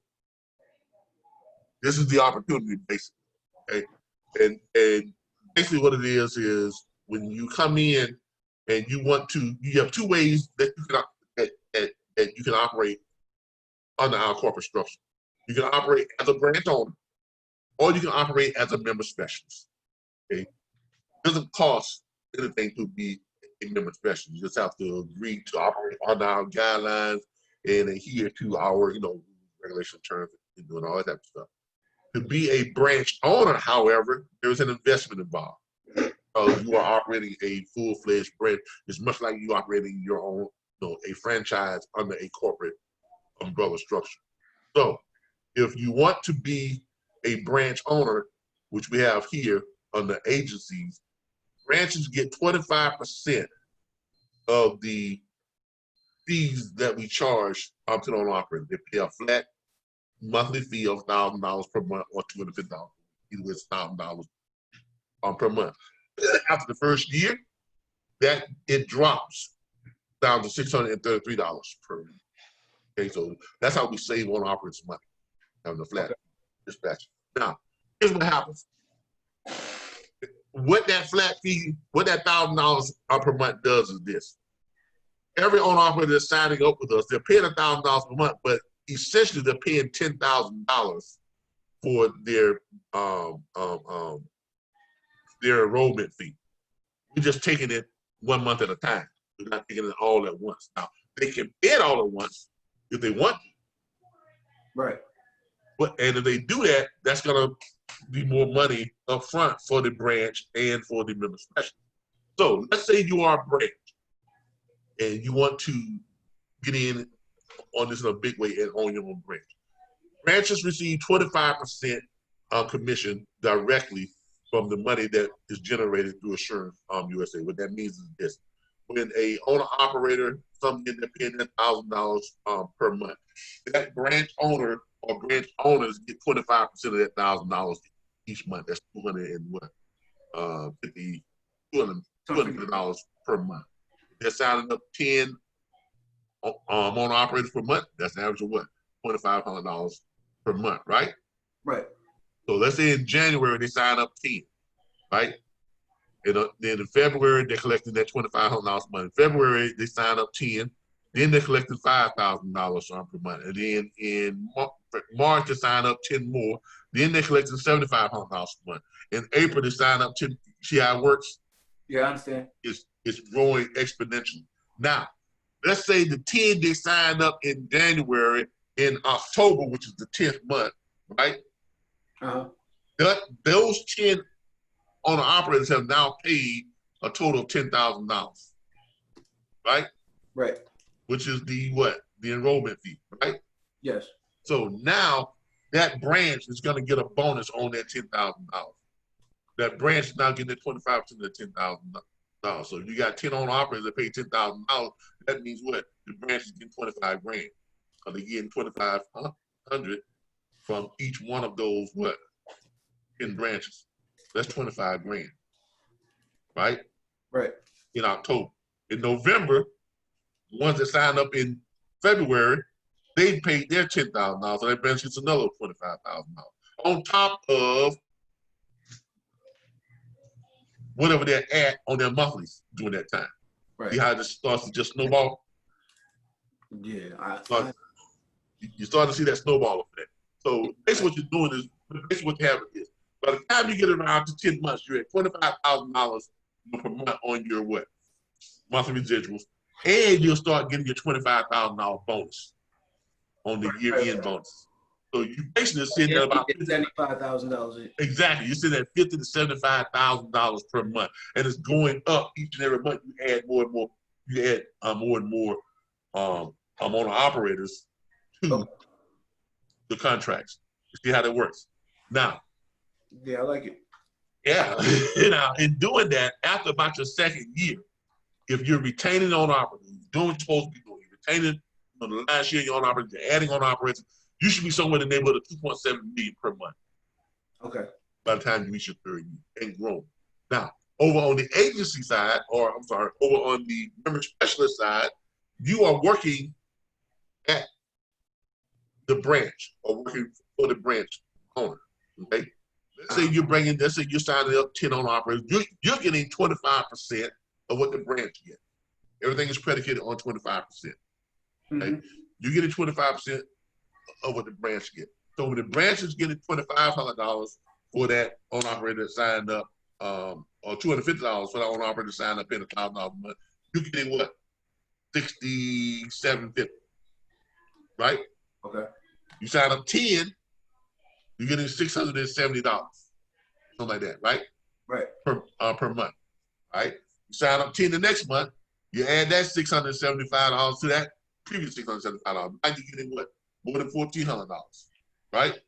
Then the next month you add 10 more. You see how it starts to grow and grow and grow and grow and grow. Now, at the end of 10 months, the owner operator you signed up in January and now in October is paid a total of $10,000. You now get your bonus too from that. So now your bonus from that is what? $6,250. Okay. Right? So then in November, you're getting your bonus from what? The people who signed up last February. Correct. Right? Another $6,250 on top of what? Your monthly residuals now should be close to about $7,000 per month. Right. You see how it just grows? Yeah. That's the great thing about being part of a corporation that pays performance-based. Not paying your salary, not paying you by the hour, paying you being paid what you work. The more you produce, the more you're gonna get paid, and it just keeps rolling over. So we pay you the same way we get paid. We don't pay you the one time for bringing somebody in, then we get paid all every time they pay me every month. No, you get paid that way too. Now the only thing is, after that first year, the people you signed up that year before, your commissions on them drops a little bit. Why? Because down they're going to what? $633 per month. Right. But that's there to help you do what? Retain your previous clientele. You don't want to lose them and have to start all over again. So I'd rather take a discounted fee on them, right? And keep them, and then still keep my upward fee on the new ones that I bring in. You see how that works? Yeah, I understand. So, yeah, I understand. So that's the two differences in what we have to offer here. Okay. You know, I like it. It's a great way to do business. We're not going to overrun our system because of some things that we have in place with how we have restructured things to make sure that we always have enough money in the pot to do what we need to do to pay everybody money that's coming in, this and that. And if we're doing our job, very rarely should we have to pay that minimum rate per mile guarantee if we're doing our job. Right. There's going to be some instances where we're going to have to pay that, and that's fine. But with us generating, after the first year, close to $40 billion in, if we're just getting, 1% of the owner operators who are out there each year, we'll put in circulation each year about $40 billion each year that we're in business. So it's a great model. I agree. I'm happy with it. I'm tickled pink with it, and you all should be too. All right. Does anybody else have any questions? But glad to have you. Look forward to working with you. Yeah, I'm on board. I'm on board. Good things. I actually signed up for the platform about a week and a half ago, maybe 2 weeks ago. Mm-hmm. I actually, the day I signed up for the platform, I acquired a truck. Oh. It kind of like just fell in my lap. That's why I haven't been here, because I've been trying to work with the truck and try to get making some money. So I'm trying. The goal is eventually is to put somebody in that truck so I could but I want to do. I'm trying to do both.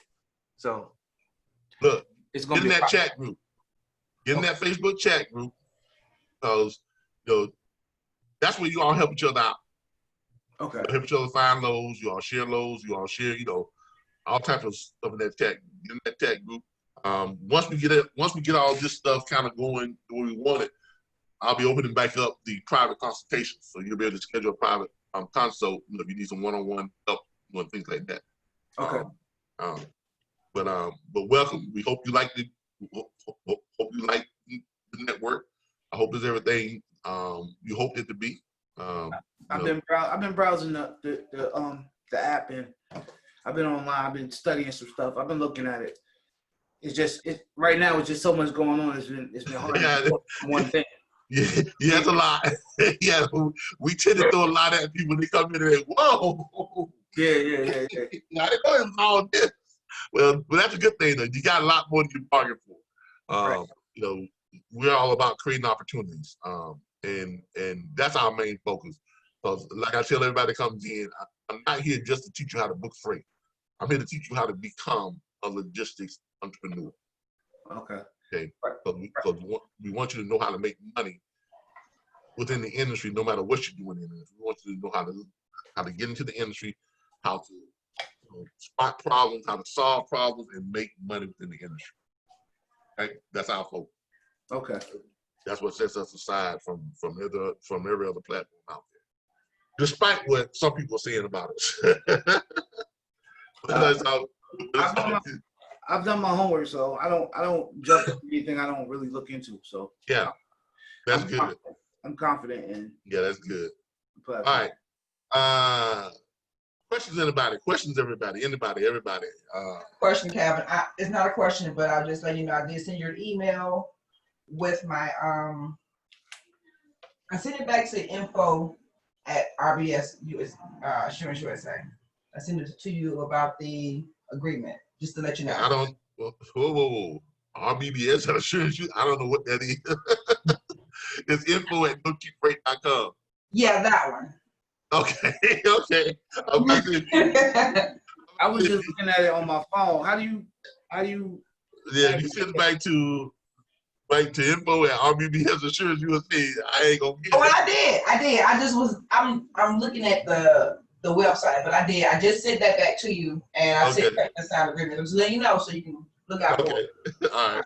Yeah, I'm gonna be going over a lot of stuff in the email tomorrow. Today I spent my time, working on, trying to finish this up and getting it ready so we can put it out there, because I realized that a lot of people were still going to the site, but they were getting a little bit of misinformation because of our new direction. We had changed direction, so I wanted to get it up and out there so that when they go to it, they'll be able to see the current direction and what we are currently doing, and and get a better understanding of what we're doing. So I wanted to make sure I got that out there. So tomorrow, I'm going to be finishing up on the toll-free extensions and the domain email addresses. And I'm also going to be calling some of the branch owners to clarify and verify that what states you all want is the ones you claim, and you got your money together and your investments together, so we go and get that taken care of and get the stuff in house so we start, make some moves. And later on in the week, I'm going to be adding some more visuals to the site. The wording is pretty much set. Okay, the verbiage is pretty much set. I've just got to make some minor changes in the links of where they go and add some more the imagery to it. I was thinking about trying to add a whole background to it, but I'm thinking I might just want to keep it clean like this. I don't know. I'll see. I'll work on a mirror site and see how that looks. If I like it, then I'll just spread it all over. But I'm thinking I want to keep it, I'm pretty much clean like this, and make it less jumbled. Make it kind of easy to navigate and things of that nature. So, but we'll see. All right. I have a question. Yes, sir. Okay. I know you went over this last week, but I'm thinking of wanting to purchase another state, and I cannot remember which states that are still available. Let's see here. Let's check it out.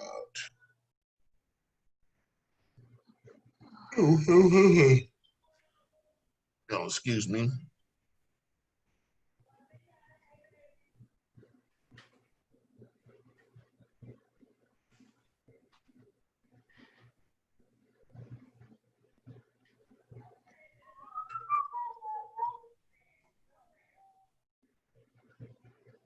Let's check it out. While you're looking, I just wanted to say I'm open for a partner in North Carolina. Chris, she's going to be my member specialist. This is Larissa. Okay. You open for in North Carolina?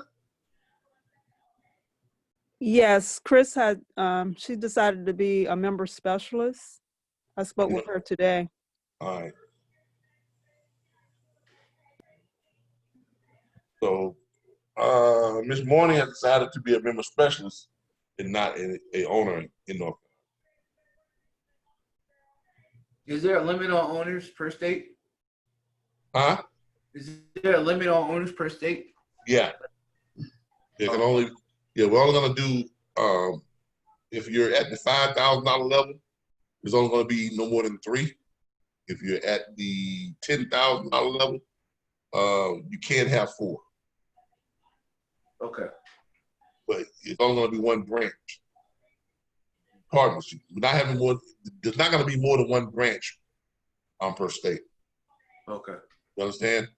So if you had the $5,000 trademark license fee, you can have 3 or 2, sorry, 500 each, yeah. Or 3, no more than 3 for the $5,000 level, and no more than 4, $10,000. Okay, so North Carolina, let me see here. Hey, Calvin, I'm sorry, this is Chris Mooring. At this time, I'm not able to become an agency owner. Yes, you just told me in North Carolina you're gonna be a member specialist. Yeah, Miss Pompey just said that you were gonna be a member specialist. So I need to put this one is open for a this one is open for a partner. It was Miss Pompeo. Are you still want a partner for the $10,000 level, or you want one for the, or do you want to have the state by yourself at $5,000 level? There's some options. I prefer a partner at 10K.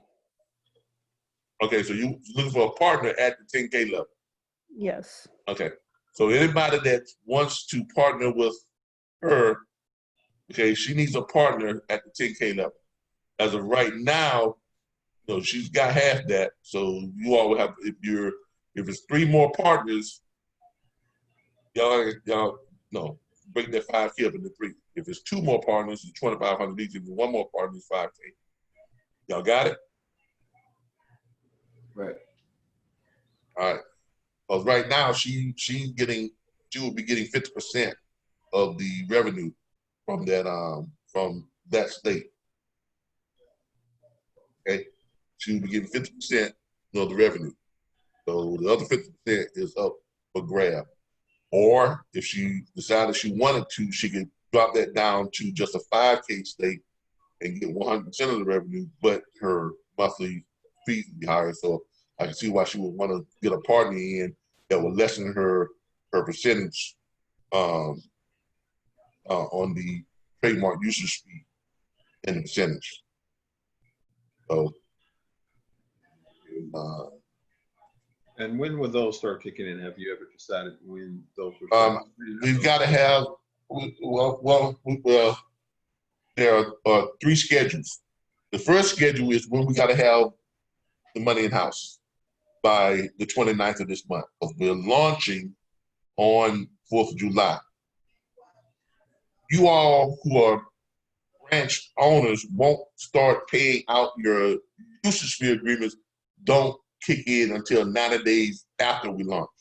You get the first pretty much 3 months not having to pay any type of usage. All right. You understand? So you don't have to, because I want to give y'all time to build up, you know, build your clientele and not have to worry about, okay, we're not going to meet the usage fee agreement on this month. No, I have that 3 months just to concentrate on bringing in clientele, you know, adapting, getting your people acclimated, and learning to work with each other. Okay? That's what I want y'all to do the first 3 months. Build, right? And then after that, you all should be acclimated. You should have a good working knowledge of how you're doing things. You should have a good, you know, structure within your own branch organization, and how you're running things, and got a good feel for who's going to be your top producers, who's going to need some help, you know, and that type of stuff. Okay. And Mr. Barber will be working with you all because he is our branch liaison from corporate. Barber, he'll be the one that'll be y'all will be working closely with, you know, as far as, you know, your branches, you know, Mr. Israel is our financial VP of financials. His main focus will be on helping us to increase the money that we have in circulation, finding the right investment tools, right investment vehicles, to place money in and to hold in to increase, you know, make the money grow. He also, you know, you will also be looking at a lot of his recommendations for you all, you know, as a branch. If you want to make your money grow and things, this and that, you all will be, you know, getting memos and stuff from him on things, products that he's recommending, on financial products and stuff that he'll be recommending. And you all can do your, you know, you can do your research on it, get a second opinion, you know, all that type of stuff too. That's how we're going to be structured within our system of who's going to be kind of in charge of what. Mr. Melvin Yobens, he's going to be our VP of operations, or the COO, Chief Operations Officer, because his background is insurance, and this is not insurance, but we are structured kind of in the same way. So he is, you know, he has a good working knowledge, and on top of that, he owned a large mortgage brokerage firm. That's where I got my start. He taught me how to do mortgages and all that type of stuff back in the day. And he had several mortgage companies in 3 different states, 3 or 4 different states. He had a bunch of them. So he's familiar, you know, with running, you know, multiple offices and locations and things of that nature. So And me, I'll just be hanging around. Just kidding. You know, trying to lay out the direction, the company of where I want to take it. Planning the exit strategy. Because anything you want to go into it with an exit strategy. What's your overall goal? How are you going to get everybody to that grand payday? And make it all worth everybody's while. And also, my main job and my main focus is going to be on the right track. Make sure we hit our projected goals, and make sure that I oversee everything. Make sure that nothing goes wrong that doesn't, my eyes on it, or that I don't want anything to slip by me that should slip by me or shouldn't slip by me. So make sure that we stay legal. Make sure that we stay, on top of things. Make sure that we're doing our due diligence and justice to our clientele.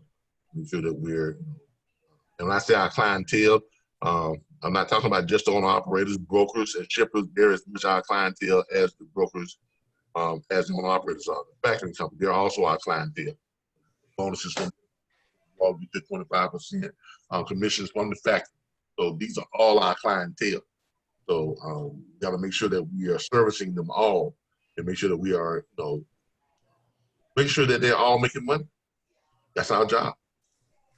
Okay, basically that's our job. From the member specialists, or from the the booking agents and the member specialists and the branch owners to the corporate executives to myself. That's our job. All right. All right. Any other questions, real quick? Gotta try and wrap this up. It's almost after 9 o'clock. Calvin, can you hear me? Yes. Listen, this is a lot of new things for us. We're just getting into this, and there's a lot we don't know, and we're trying to learn. I got a partner with me. Is it possible we can talk with you tomorrow, and you can help bring us up to speed? I will try to. I can't promise that. I got a lot going on right now. I was just explaining to the young man the two different or what we have. Monday nights is strictly, Assurance USA. So that's what we're probably talking about, some stuff that you all are not familiar with. Monday night is Assurance USA training. Now, Tuesday night is how to dispatch, how to broker training. That's going to be a lot more familiar to you, because that's a totally, it's not a different thing. It's because we have the two opportunities within our platform. Because our platform is not just focused on showing you how to book freight. As I mentioned before, we're here to show you how to become logistics entrepreneurs. And we have some people that don't want to be a part of Assurance USA. You just want to just run your own dispatch firm. That's fine. That's when you fall under the National Dispatchers Network. This is where you will fall. You're basically just here. You're under the National Dispatchers Network. And if you want to just run your own dispatch firm, this is where you do that at. It's where you get all your back office tools, resources, training, your support, and that whole 9 yards. If you want to be a part of our conglomerate, which is the Assurance USA, if you want to do that and bring your dispatch firm services under our corporate structure and be paid the commission structure that we just talked about, okay, and use some of the trademarks that we talked about. We have a different set of things that we do with that, and different tools and resources, and different clientele, different service people that we use. Not gonna be co-mingling, because we have contracts with Assurance USA with JB Hutt, for us to do their power only dedicated freight. We're developing contracts with other brokers that are sending us loads every day for us to match them with our Assurance USA clientele, our Assurance USA owners, the owner operators. Now, that's not available to the National Dispatchers Network per se, because that all falls under Assurance USA. What falls under the National Dispatchers Network is what falls under the National Dispatchers Network, because you all are running your own company. We're just providing you with the tools, resources, training, the support, how to contact, the owner operator, how to find shippers, how to search the load boards, how to do load matching, and all the stuff that comes along with knowing how to dispatch. But we do offer opportunity to both. Okay, you can be in both, or you can just be in, just in one or the other. And if you just want to do the National Dispatch Network, you're more than welcome to attend the trainings every Monday night for the Assurance USA. So, I mean, you can learn something, right? And you may decide, well, you know what? I think I like that structure. I think I will. I think I want to put both of my business under the Assurance USA model. Okay. No, I'm not saying you can't make that kind of money on your own. I'll be honest with you, it will be difficult to create those type of results doing it by yourself as a single dispatch firm working independently. I'm not saying it can't be done. I'm just saying it would be more difficult, because in a single structure, you can't grow as fast. I mean, you can grow, but along with your growth, you have to expand. And along with your expansion, you have to set time aside to, bring people along and nurture your expansion. So it's kind of difficult, or I'm not gonna say difficult, it's more challenging to create that type of growth under your own structure. Now, with that being said, some of the business practices that we use in Assurance USA, you can't use because they are trademarked. Okay, we do have a trademark agreement. We have a trademark in place. We have a patent in place. Some of the things that we do over at Assurance USA, you can't use in your own private firm without entering into a trademark agreement with us. Okay, paying that trademark license fee or trademark usage fee, things of that nature. That's just one of the smart business things you do when you create something original. Okay, it's to your best interest to seek a trademark. Hire a trademark attorney. They are kind of expensive. I'm not gonna lie, but it's worth it if you have an original idea. You have an original business model. It is worth it. So that that's another way to increase your income's bottom line. So yeah, I know it's a lot, and if you're coming in for the first time, on a Monday night, you probably said, "Woo, what the hell is this?"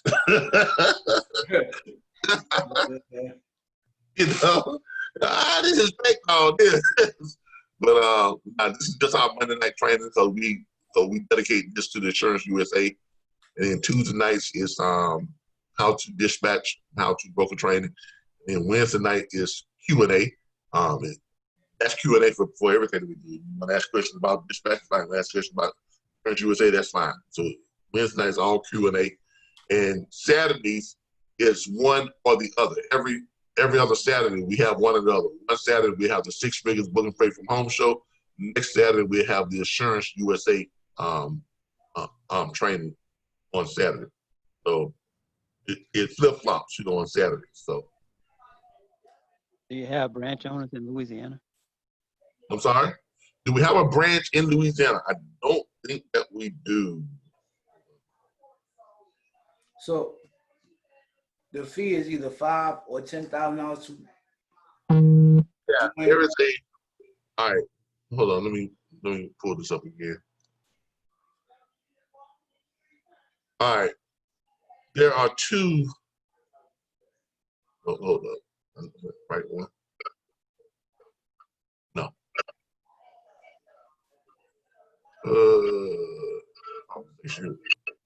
Oh. All right, there are two trademark agreements. There are two trademark agreements.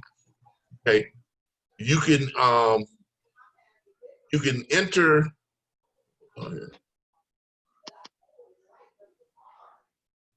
Hold on. Here we go. All right, there are two trademark agreements. You can enter at the first option is you can pay a trademark license fee. No, just the usage, the license fee is $5,000. And then your trademark monthly usage fee would be $2,500 per month or 25% of your branch's gross monthly revenue. Option two is you can pay a trademark license fee of $10,000. Then your monthly license usage fee would be $1,500 per month or 12.5% of your monthly gross revenue. Okay, the higher your license fee is, the less your monthly usage fee is, or the lower your license fee is, the higher your monthly fee. And you get a choice between paying a percentage or paying a flat rate. Okay. Okay. But either way, you get 25% across the board. You're getting 25% of the monthly fees that we charge on operators. You get 25% of what the factoring companies are paying us, because we have two exclusive factoring companies that we're under contract with, and they have agreed to pay us. I think it's like $250 for each. I think it's like $250 for each new owner operator we sign on with them or with us. And when they do the factoring, we get 10% of the factoring fee. Every load that they factor. So you all get your 25% of that too. Okay? So you get paid on everything. We also will be practicing, doing the practice of, because basically, if owner operators paying us $1,000, per month, or $250 per week, and then after that it drops down to $633 per month. Those are basically just invoices, right? So as you all know, those of you who are familiar with the practice of selling your invoices, we can package up our invoices for those people who we call A paper, B paper, and C paper. A paper, of course, is people who've been paying the invoices on time, right? Paper on time, right? You got B paper, it may be, 1 or 2 times, 15 days later, whatever. Then your C paper is those people who are usually about 30 days late. So depending on what type of paper it is, there are companies out there that will purchase your invoices. Y'all are familiar with that, right? I'm not, but yeah, I heard. Yes. My first time. I've never heard that. Yeah, it's kind of like buying. You all know that when you do a mortgage, right? And that's why I love the mortgage industry. When a bank does a mortgage with you, okay. Let's say you may be Wells Fargo, you're doing your home loans, your mortgages, whatever's in there, and you may be doing 10,000 mortgages per month, or 10,000 mortgages per year. After about 5 years, you got yourself, 600,000-700,000 mortgages, or close to 1 million mortgages in-house, right? Now, in those mortgages, you got a good number of people who are paying their mortgages on time. Some people are paying, they've been late a couple of times. Some people, they're way, way, way behind. It's called A, B, and C, and D paper. All right. If I'm a bank and I've got, let's say, 1 million mortgages, right? But I've got 40% of those mortgages are A paper mortgages. These people are paying their mortgages on time like clockwork, right? Then you got another 20%, another 10% or 20% that may be B paper. Then you got 5% that may be C and D paper. So you will package those up into what's called bundles, right? And other banks will look at it and say, look, I see here you got, 20,000 mortgages that are A paper mortgages. And they've got a maturity date on them, which means they're another 25 years that's to be paid on them, right? So I'm gonna show y'all how this works. Let's say your average mortgage was $250,000, right? Your average rate was 3.75%. So that's pretty much what that mortgage is worth after it's paid, 3.75%. But let's take that right there, and then you divide that by 300. No, you look at that $2,604. All right, with mortgage insurance, everything, and included this and that. All right, so you got that. Let's say $2,600. Let's round it off, $2,600, and you got Hey, Robert. Hold your mic. Listen to Mute your mic. in this All right. So you got that for the year. All right. And let's say at times you got 25 years left on it. So the average mortgage basically what you have left on it is that much money right there. Now, if you got 20,000 of those type of A-paper mortgages, that's what those A-paper mortgages is worth. That's the maturity. That's the maturity rate of what they're worth at their maturity. So you may have another bank that comes and look, I'll buy your A-paper mortgages right now at 60% of its value. Because you don't want to wait that 25 years, right? Right. So let's say we'll buy that at 60% of its value, which is what? $9,360,000,000. Y'all see how banks make money? How many of you bought a home, had your mortgage in the first 3 or 4 months, the mortgage got sold to another bank? I have. Me. That's a common practice. That's called selling paper. That's how banks make their money. And I hate when that happens. Yeah, but that's how mortgage companies make their money, and it'll probably get sold a couple more times. Should at least get a choice who I want to go to. They don't usually that. It doesn't work that way. It doesn't work that way. You don't get to choose. When they decide to sell your mortgage, they sell it to the person that's going to pay them the most money for it. So the A paper usually gets about a 60% maturity rate, buyout rate. B paper usually gets somewhere around about 40% to 50%. C paper gets about 30%, and then D paper usually gets about a 10%. They'll pay 10% on D paper mortgage. But what most banks do, they will package up, like a $20,000 bundle of B paper, another $10,000 bundle of B paper, then a $5,000 bundle of C and D paper. Big business, big money, right? Same thing with invoicing. If we go for the first 6-7 months, we get, we got 48 branches, and every branch is bringing in a whole bunch of money. A whole bunch of people signed up, this and that, and they're paying us every month like clockwork, right?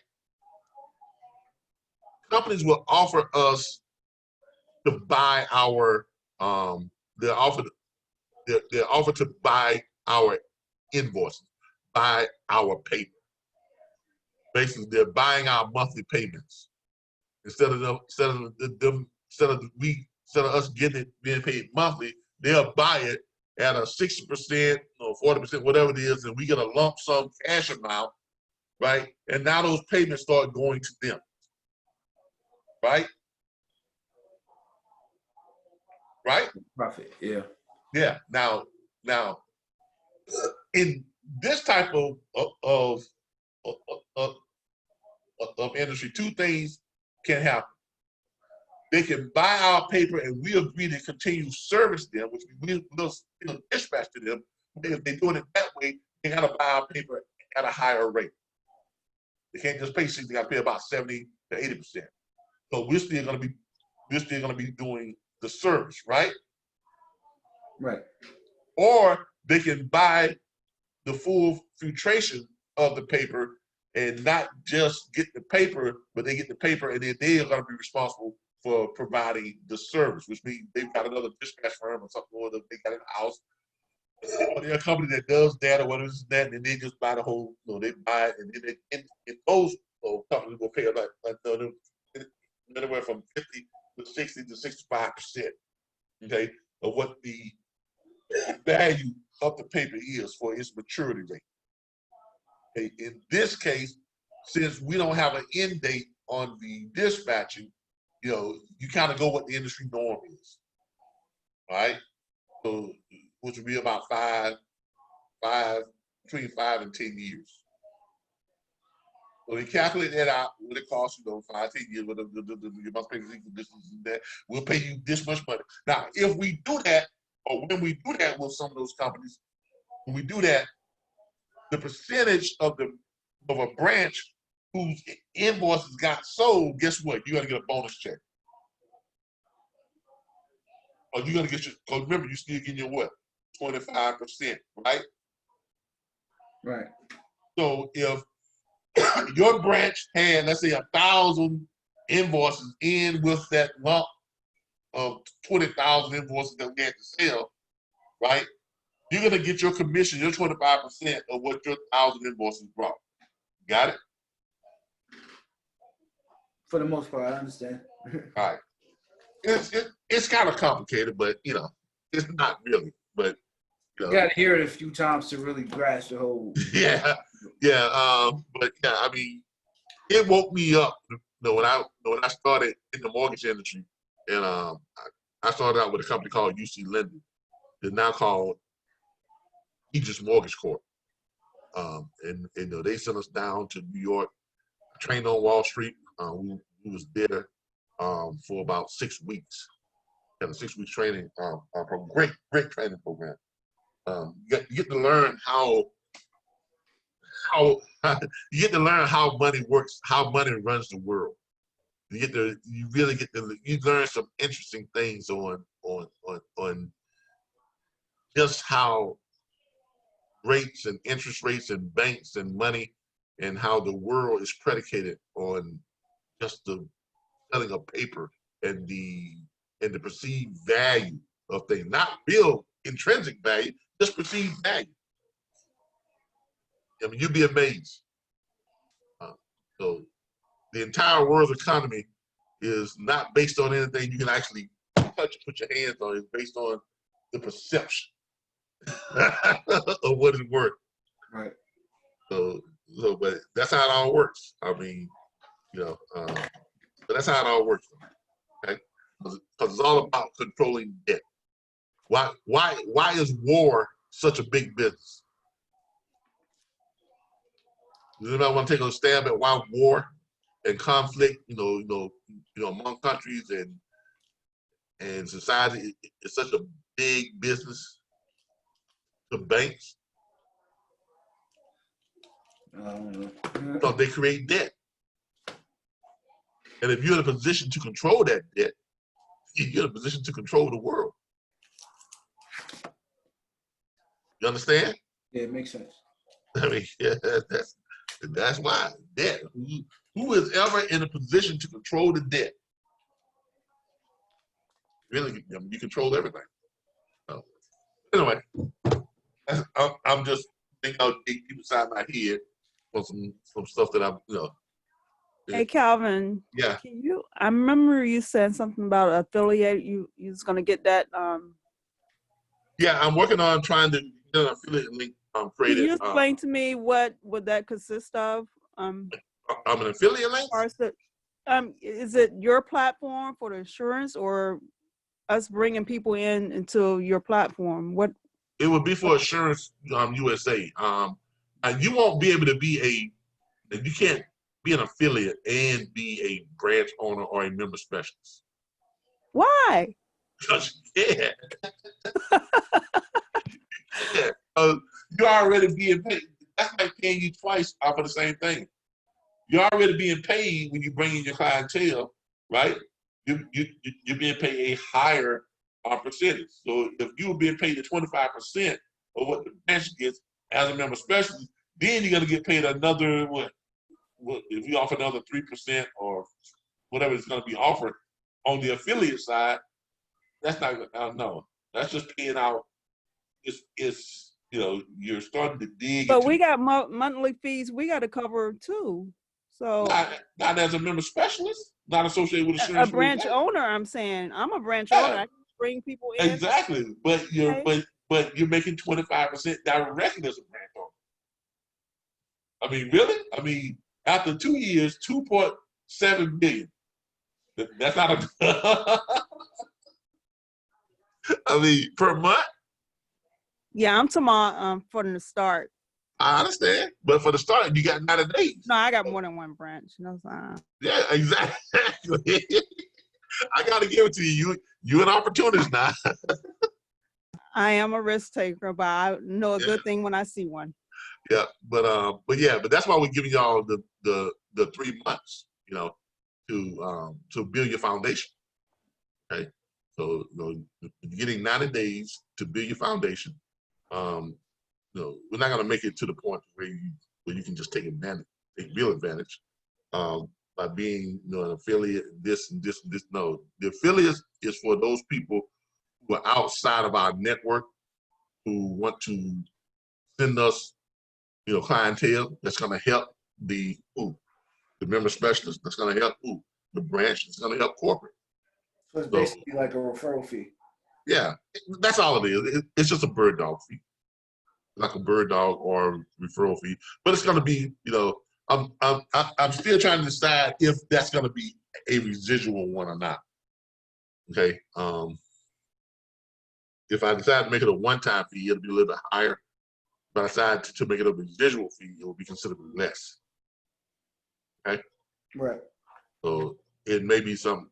If it's a residual, it may be something like a 3%.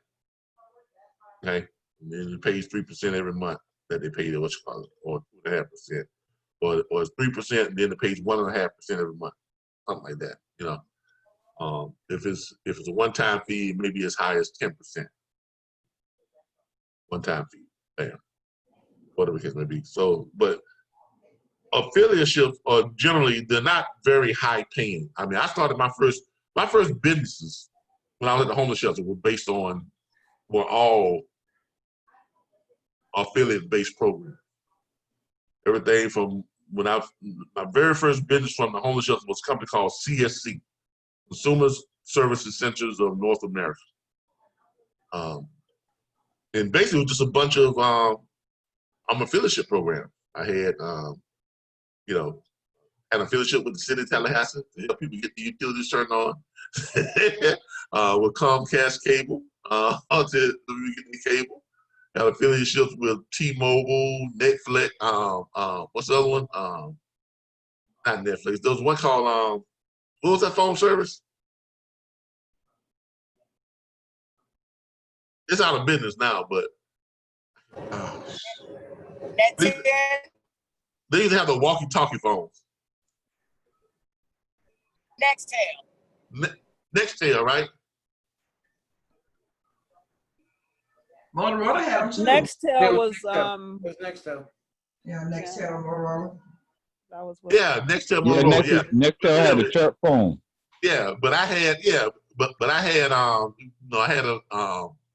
I'm affiliate with them, where I would help people get their phones turned on and all this type of stuff. Other stuff I had was all types of stuff, man. I mean, anything you can think of, we had it. It was Consumer Services Centers of North America. People could come to us and get just whatever, and we got paid, affiliate. We had real big. We was doing the travel agency thing. We had the travel agencies. It had all types of stuff, and that was my first business from the homeless shelter, and it started picking up pretty good, and it was generated. I had 4 employees, 4 of the homeless people who were working, and Mr. Kenneth Barber, the guy that I'm telling you all about now, who was part of our corporate staff. He is the gentleman who donated his entire, an entire office wing of 4 suites to us, rent free. Never would accept a day, wouldn't accept no rent. He said, nope, I'm just gonna donate it to you all run it, and do your best. And I never forgot him for that. So that's why I made him part of the corporate staff here at Assurance USA. He's you all's branch liaison. But he donated to an entire wing to us. It was 4 office suites in his office complex. That's where we ran it from. And it got up doing pretty good. I started with. Oh, question, Calvin. Can you hear me? Yeah. Okay. Would the branch owners continue to pay the monthly subscription? What, from the RBBS? Yes. Yeah, you do and you don't. I mean, if you're paying it, I mean, we'll give you a a bonus or something, or if you're an active branch owner, we're not really worried about collecting that. If you are a member specialist, yeah, you do, because you're not paying anything on the member specialist side. Now you got to remember this. Even though you are a branch owner, you still own your own dispatch firm. You still have complete access to the back office tools resources of the National Dispatchers Network. Because all of your people, everybody you run into is not going to want to fall under what? The Assurance USA structure, right? Right. You would love them to, but some people just run it that way. They don't want to. I just want to stick with the 10%, and that's fine. And for those people, you do what? You run them under your what? Your private dispatch firm. Yeah. So we're not asking you to give up your dispatch firm. We're asking you to conglomerate with us, become a part of the conglomerate. It's just like, the way I explain this is like Brad Johnson's insurance agency, but they're an all-state company, right? Or better yet, what's the one? Waterhouse. Y'all heard of them? Got the TD Waterhouse? Yeah, Waterhouse. Yeah. I heard of them, right? They do more than just insurance, right? They do all kinds of stuff. But they're under, might be under State Farm Insurance or Allstate Insurance or Progressive, right? So, that's it's the same thing. You're your own dispatch firm, but you are DBA and doing business as an Assurance USA branch. Now, exactly. So now if someone is coming in under the Assurance USA, that's fine. But if you've got people who say, well, I don't want to do the Assurance USA, I don't want to come in that branch, or you got some of your people who say, well, I don't want to, you got people you're dispatching already, and they may be perfectly happy with what they got going on with you already. That's fine. So it's basically like an owner-operator that's leasing on to a bigger company. They still have their company, but they're leased on and have to run Exactly. It's pretty much the same thing. Okay? Because you get the advantage of operating under a corporate structure. Things run a little bit more smoothly. You're in a set thing. The way everything is structured, it gets you to where you need to be a lot faster. All right. I understand. All right, y'all. I'll call it. It's after 9:30. I gotta keep the boss happy. So she tells me, say, okay, I gotta go in now. I can't play with y'all no more tonight. But good night. But like always, I appreciate each and every last one of you all. I hope y'all got a better understanding of the Assurance USA for those people who are new to it. For those people who have been with us from the beginning, I hope you all see that we have developed a clear, more concise way of presenting it and explaining it. I love the new direction that we're in. It allows this to be able to, to pretty much anyone can grasp it right away now. You know, you don't have to do a whole bunch of, well, you know, this is what it does, this is why it does this is why, you know, the way it is now, it's completely self-explanatory. Okay, this should, I mean, you all should have really hardly anybody calling up saying, well, I don't understand it, right? So you don't have to go into, you know, any type of deep explanation. You just have to just, you know, define what it is we do and how it's going to help them, and man, that's it. Pretty much everybody who's going to be calling up, they're going to be ready already. So that's what I like about it. All right. I will see you all tomorrow night at 7 p.m. Eastern Standard Time for dispatch training and freight broker training on Tuesday nights. And Wednesday night will be Q&A. Don't forget, I'll be reaching out to some of you all tomorrow, so kind of be expecting that. And those of you who haven't gotten your toll-free extensions and your domain emails, look for those to be coming to you all tomorrow as well. All right, everybody, y'all have a good night. Oh, thank you to Facebook groups for allowing us to broadcast live tonight. All Truckers United, thank you all. Owner Operators Network, thank you all. Owner Operators on Facebook, thank you all. Social Media Load Board, thank you all. Who else? Oh, Millionaires in the Making Tallahassee, thank you all. We thank all of you all and for graciously allowing us to share our information. You all are always accommodating to us, and we want to make sure that we recognize you all. You all go out, join those groups. Good leads coming from all those groups that we just mentioned. Put them up on Facebook, join those groups, and add to their content. All right, everybody. I'll see you all tomorrow night. See you tomorrow. Calvin, have a good night. All right, good night. Good night. Good night.